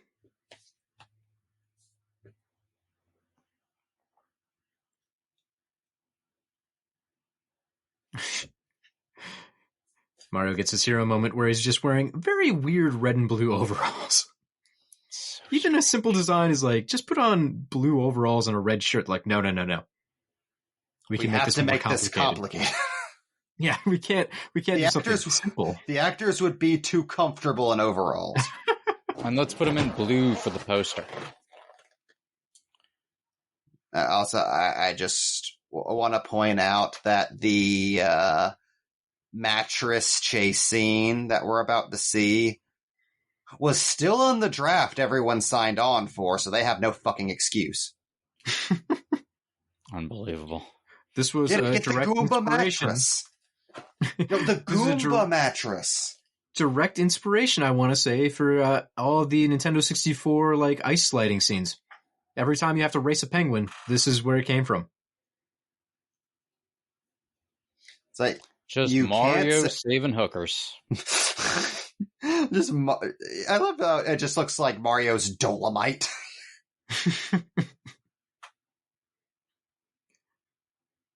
This police chief character who's given so much screen time for no reason. Like, he gets so much to do, you're just amazed he doesn't have, like, a cameo name, like he's supposed to be a reference to the game somehow. Oh, Several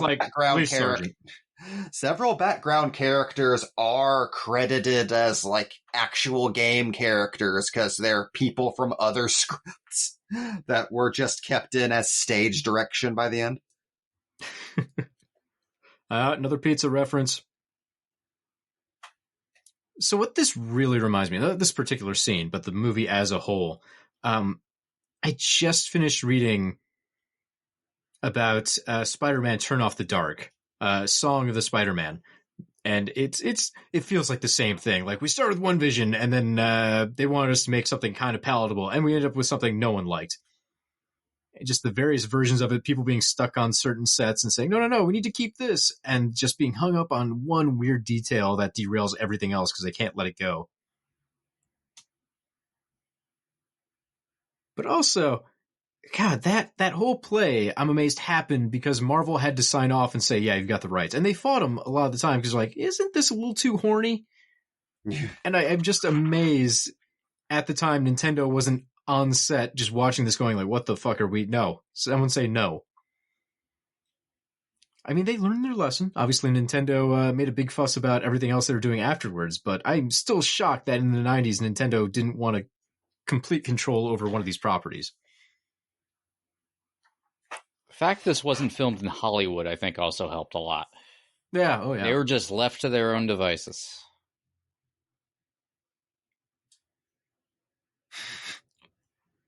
Oh, it's so painful. It's just such a weird musical choice for it, too. It's very extreme. Listen to that guitar. Whoa. And then this is so legitimately stupid. This feels like it should be part of a Go-Gurt commercial. Every part of it. Also, the shopping center reminded me. One of the drafts has Koopa starring in a Nike parody commercial for the Thwomp boots, where he's dressed up like a basketball player. I wish Dennis Hopper had filmed that so badly.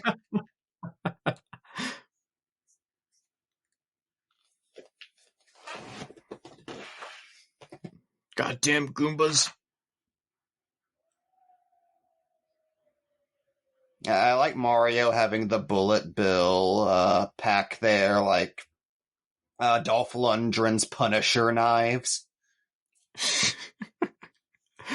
That's one of those things where they had to think really hard, like, how are we going to include this weird detail from the game where there's just giant smiley face bullets that fly across the landscape occasionally? They're actually like nitrous pellets that cause the jump boots to work. Sure, why not? It's a weird detail. They get their reference in, I guess, but it feels like such a reach to try and cram that in.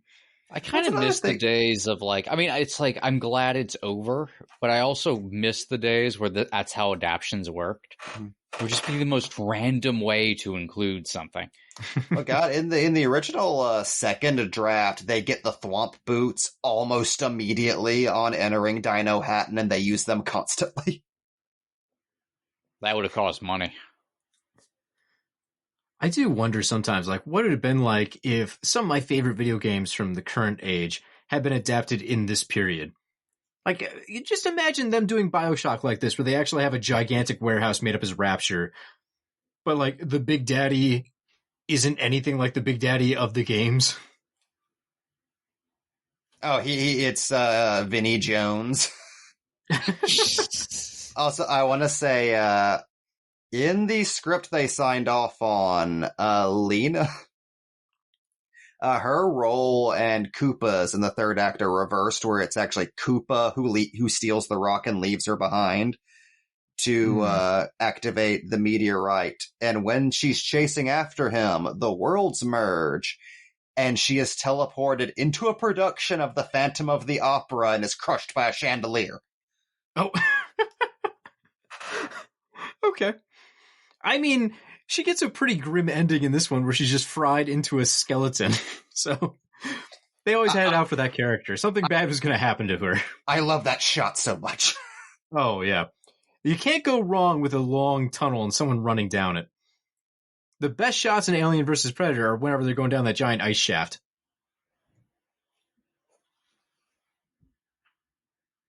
I just want you to know I had to get up and let my cat in my office because she was jumping against my office door.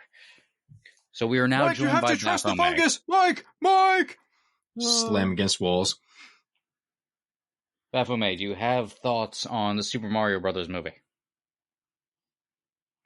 A little closer to the mic. She's going to sleep. She's seen it before. She's not missing anything.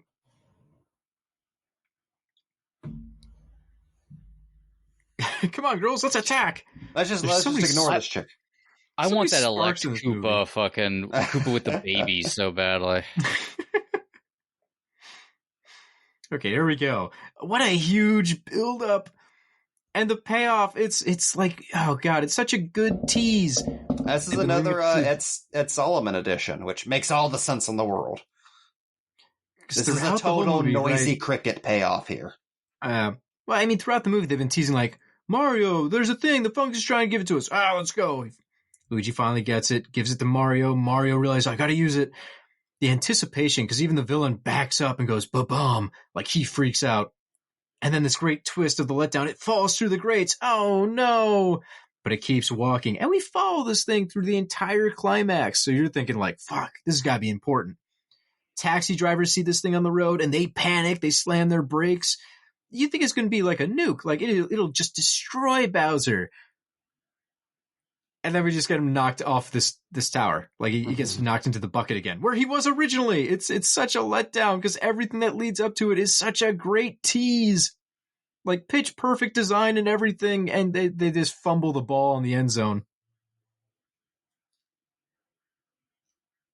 I want to know, are they falling into that fucking gap between the rocks that Mario and Luigi were trying not to fall into?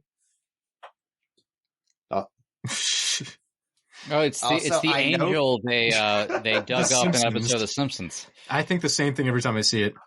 I know from the screenplay that's not her getting electrocuted. She was fossilized by the meteorite, which is gnarlier.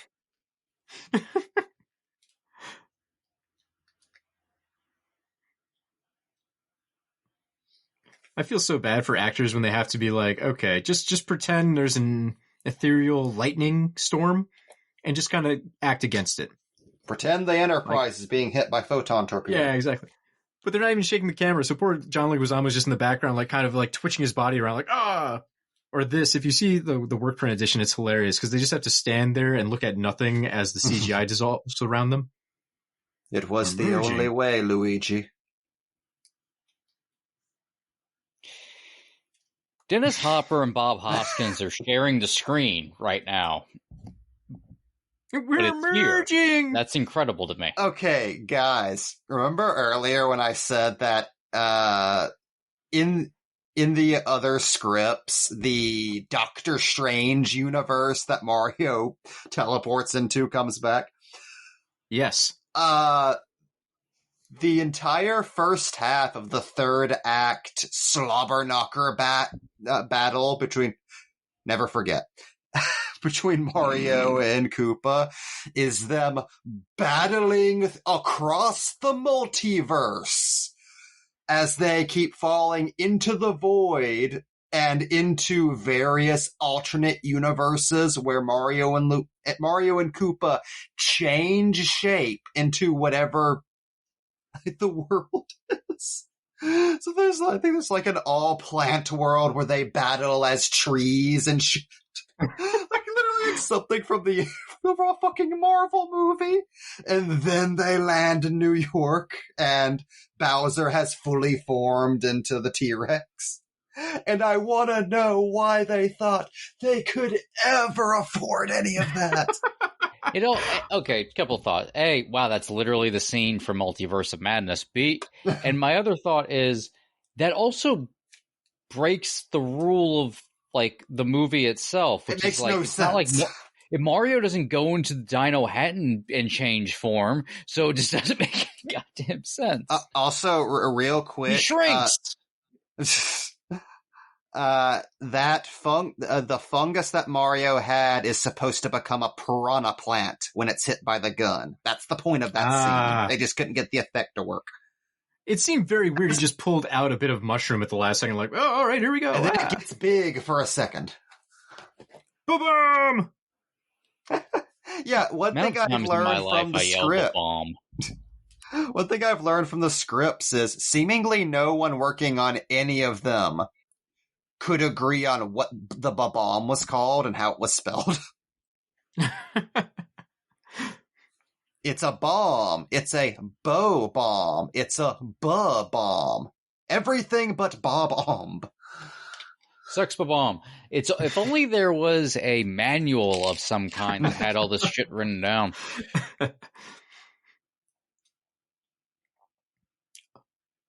The harmonica will save us.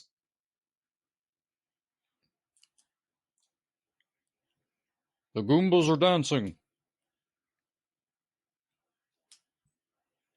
Dennis Hopper punched a bunch of puppets and they fell over.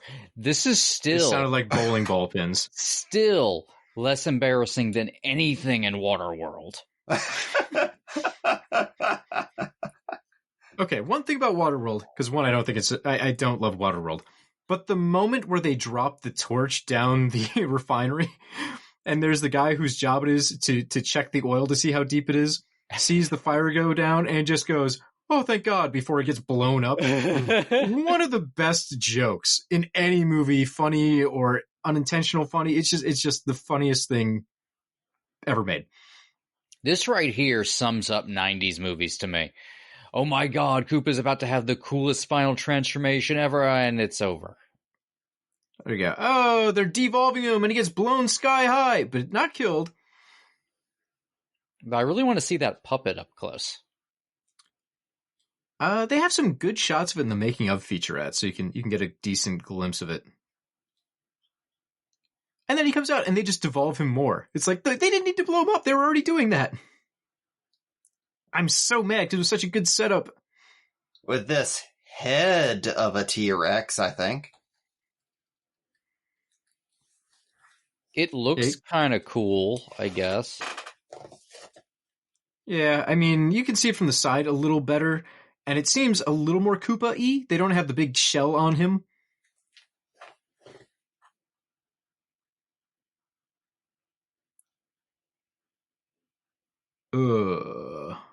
Goodbye, Booger. Time for some necro goo indeed. And this is the exact moment when the pizza guy drove by and threw the pizza down. There wasn't a break or anything. Like, the cheering didn't start. That fucking delivery guy was on top of that as soon as he was slime. He's awaiting in the wings. Tip. And it's such a weird, like, they could have finessed that more, I guess. It's the work print, so I'm sure they would have edited it into a more manageable bit. It's still like, I can see why they dropped it. I'm surprised they didn't drop all the other pizza references, though, when they decided to cut it from the ending. Then it ends with Mario and Luigi dick to dick. It's very strange to me. No, it's more efficient. They can wave to everyone. I guess they could have gotten butt to butt. But this doesn't end like fucking Flash Gordon. Yeah! It really does. There was only one bad guy in the regime. Yay, we're free! Now we can go back to this industrial city ruled by a medieval king. They've already mentioned... okay, so here's my fun fact. I did some research here. Lance Henriksen took this role. One, watch, second. Pooh! That was his idea, to the stuff flying out of his lungs. Mm-hmm. When he read the script, he said, well, I've been a fungus for a long time. I bet I got some fungal stuff in my lungs. And he asked someone on the crew to get him Rice Krispies. So he just wadded them up and put them in his hand and then did that fake cough so he could throw them out. And that was him expelling the fungus from his lungs. That's delightful. He took the role as a favor to one of the producers. He didn't say which one. He just said the producer. Because the producer had previously gotten him a job in Australia. I couldn't figure out what movie that was, to be honest. I was trying very hard, but previously he had gotten a job from the producer. The producer says, "Hey, can you do me a favor? I need you for one day to be the king in my Super Mario movie." And he's like, "Yeah, of course. Yeah, you help me out, I'll help you out." Essentially the Cotton Weary situation in Scream. So he showed up for his one day. While he was getting set up, he said one of the stagehands, might have been a stagehand, he didn't specify what their role was on the set. He saw a very beautiful woman, and a year and a half later, he said he married her. So this movie brought Lance Henriksen together with his second wife, Jane Pollock. They were married from 1995 to 2006. So, if nothing else, the Super Mario movie makes lovers. So 2 things happened. So it got Lance Henriksen laid. And 2, it started the proud tradition of someone just asking Lance Henriksen, "Can you be in my movie?" And he'll be in it. Why not? You did me a favor, I'll do you a favor. I got nothing going. And that's how he fought Pinhead that one time. That was probably a little more than one day, though. Okay, it amuses me, Yoshi waving. They've never met Yoshi up until this point. So he's doing the to Baby them, Yoda, that like must he's just have been friendly to fucking everybody. Wild. They've seen a lot of dinosaurs. It's okay. Just a tiny T-Rex thing waving at them. That's not weird. God, his legs. In Solomon's Draft, one of the reasons it's called the Disney Princess Draft is because Daisy cannot survive without the pendant. So she's like Sleeping Beauty for most of that screenplay. It's like this wilting flower who can't leave the chamber without it, and that's why she has to stay behind at the end. It does seem a little weird they did like the Spider-Man 1 sad romantic ending. Although they undo it right away by having her pop back up in action hero form. Yeah, fucking last minute scene. I think that was one of the last things they shot. Because for some reason they thought they might have a sequel. Oh, this was called the Back to the Future ending. It's also like in work print and stuff. The temp score is just the Back to the Future score from that final scene. And once again, I think it's interesting that this isn't from a time where sequels really happened. It was just like, and then the adventure continues. And I kind of miss when movies would do that. Like, we don't intend to do any of this. We just like ending this with the promise that they go on to do shit. They had more fun later. Don't worry about it. To go to that ending, one of the things that always has annoyed me, you know, it's like Spielberg said at the end of Jaws, like, was it realistic that the shark blows up with the air tank going? Maybe not, but people have been so into the movie, they want to see that explosion and they'll forgive the logic. To this end, we have like all the big Koopa stuff go down. We have Daisy show up as like a Mad Max character. And Mario's big scene-ending line is, "Oh, I believe." And it feels like, fuck, that's it? Like, you don't have like a good quip or a one-liner? That's the opposite of the shark blowing up. Fuck, I've been waiting for 2 hours for you to do something cool. It'd be like, you know, throw out a Mario catchphrase and, "I believe." Oh, hey, Louis D'Esposito.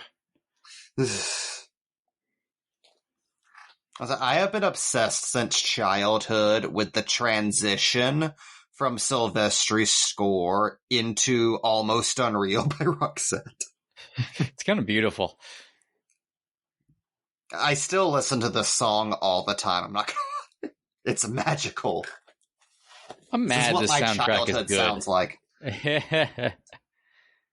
So as long as you're talking about credit music, does anyone know what "Walk the Dinosaur" actually means? I assume some sort of sex thing. Me too, but I put out the lyrics and I'm just like trying to read through this and be like, what? "It was a night like this 40 million years ago. I lit a cigarette, picked up a monkey skull to go. The sun was spitting fire. The sky was blue as ice. I felt a little tired, so I watched Miami Vice." I don't think he's saying anything there. It doesn't even sound like sex is involved. Those are just words. Maybe the second verse. "I met you in a cave. You were painting on the wall. I said I would be your slave, follow you wherever you go. The night we split, a rattlesnake and danced beneath the stars. You fell asleep, I stayed awake and watched the passing cars. I walked the dinosaur, woo. I walked the dinosaur, yeah. Open the door, get on the floor, everybody walk the dinosaur. I don't know what that means. Like, I'm assuming they fucked when they were in the cave, but like now there's cars he's watching? That is a song written thanks to drugs. That's what that is right there. Shadows from the sky, much too big to be a bird, a screaming, crashing noise louder than I've ever heard. It looked like two big silver trees that somehow learned to soar. Suddenly a summer breeze and a mighty lion's roar. I walked the dinosaur. Woo. I walked the dinosaur. Uh-huh. Okay, Tarzan Boy makes more sense. And then the rest of the lyrics after that are just open the door, get on the floor, everybody walk the dinosaur a bunch of times. And then an adapted version from George Clinton to try and make this more Mario appropriate. The goom goom aka laka goomba. Repeated like 18 times. Which makes it better. And here I always thought that was just a song about the day-to-day life of a dinosaur. So like the dinosaur in your mind was walking another dinosaur? Or who was walking the dinosaur? No, the dinosaur was walking the dinosaur. It was like a keep on truckin' kind of thing.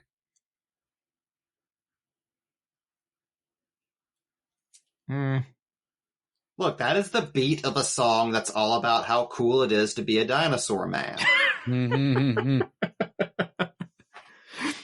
Also, we're about to go into the after credits scene that this movie has. And I'm fascinated that this and Street Fighter both have after credit scenes when those weren't things. The gag that's being used here of Japanese executives coming to Iggy and Spike to option their story for a game is how every script past the second one ends.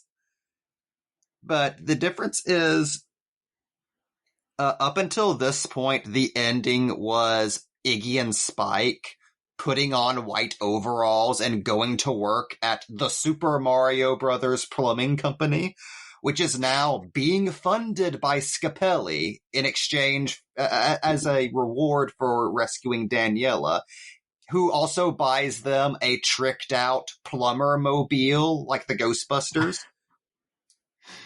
Which I love because Iggy and Spike working at the company is already just ripping off Ghostbusters 2. In the work print edition on the Umbrella disc, that same scene happens, but it gets a couple of extra lines where it goes back to the Japanese executives, and they're basically like, these jerks, can you believe they call it after themselves? And it basically goes to them being like, let's go find the Mario Brothers. So I love that even the work print, like, extra scene that they had to throw in at the end was like, had to be chopped down. They had to cut parts of that out because it got too long and silly. And Jeremy, do you want to explain the filmed ending that actually had this movie make sense? Yeah, according to Rocky Morton, the other version of that scene that they did apparently film that has never surfaced in any like work print, any deleted scene, anything, was Mario and Luigi relaying the story of the film to the executives, who then misunderstand everything they've said and instead pitch back to them the plot of the Mario Brothers games, which is supposed to be the explanation for why it's nothing like the video games. The video games are a mistranslated version of real events. Which is also a great accidental video game localization joke. Like, if you're going to keep that extra scene at the end, I would say go all the way out, include that. I would rather have them do that than the stupid joke with Spike and Iggy. It would have been so much funnier. Not that I don't love hearing Super Koopa Cousins said out loud. I was going to say, I do love that that is the final thing spoken in this film, the Super Koopa Cousins. So I want someone to mod the original game to be that. why doesn't Nintendo just make those? They've got Captain Toad, Treasure Tracker, all those other little side games. It's about time. I think we deserve this. Make the Indomitable Spike, please. Publish Please, Psycho Nintendo, Waluigi, please. damn it. Well, folks, we've reached the end of the movie. I don't know about you. I have trusted the fungus. In 24 hours, I may be dead from the fungus, so we'll see if my faith is rewarded or not. But thank you so much for joining us. This has been A Bop and a Tragedy. If you want to find more Box Office Pulp, you can find us on boxofficepulp.com. We're on iTunes, we're on Spotify, wherever you find your music, podcasts, whatever. We're around. Just look for us. Just under some rocks like a cockroach. Would you say like a mushroom? It's a good thing there's no webcam on this, or you just see me giving you fucking laser eyes, Jamie. Just, no. Not one bit like a mushroom. God, there's so much hate right now. That's not trusting the fungus at all, Cody. I feel itchy already. It would be the funniest goddamn thing in the world if I died from mushroom poisoning. Because this was your last fucking... because I made a cocktail, an intentionally bad cocktail for the Super Mario Bros. Movie. The movie's final victim. I ain't even mad. It's just funny. Me having to explain that at your funeral would honestly make it worth it. I hope it's so bad it has to be a closed coffin. They're like, oh, Jesus Christ, he swelled up. He looks like something out of The Last of Us. Well, beautiful. we always thought that what would finally bring you down would be a Muppet Man-related catastrophe, but no, you going down because of a bop drink makes more sense. I mean, if I'm picking how I want to go, it'd be Muppet Man. But if I'm being realistic, it's going to be the Koopa Juice. Koopa Juice. Well, that's the name of the drink now. I'm sorry.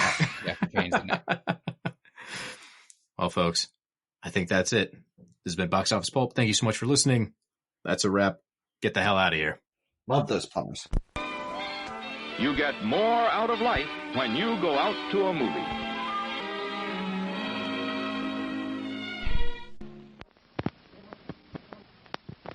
Please remember to replace the speaker on the post when you leave the theater. What you should have done is you should have named the drink the Henriksen. Because technically that's what you're drinking. You're drinking Lance Henriksen, and that's the dream. You've always the wanted body to of our drink Savior. Lance Henriksen. Yeah. So Yeah. there you go. My own personal Jesus. Just Henriksen right on your tongue. You're my personal Henriksen. What a weird after credit scene. What do you? How salty do you think Lance Henriksen is? Very. Oh, he's very salty, like roasted seaweed. Delicious, Weird we though. all agree on this. Yeah. Anyways, that's my pitch for Yellow Jacket Season 3. I don't know how it connects to the larger story yet, because I haven't seen Season 2, but this is where I want it to go. Pumpkinhead's a good movie. This is Box Office Pulp Guy, and this has been a Pulp Podcast production. Now please, please, please, put a gun in my mouth and pull the trigger and say goodnight. And now, on with the show.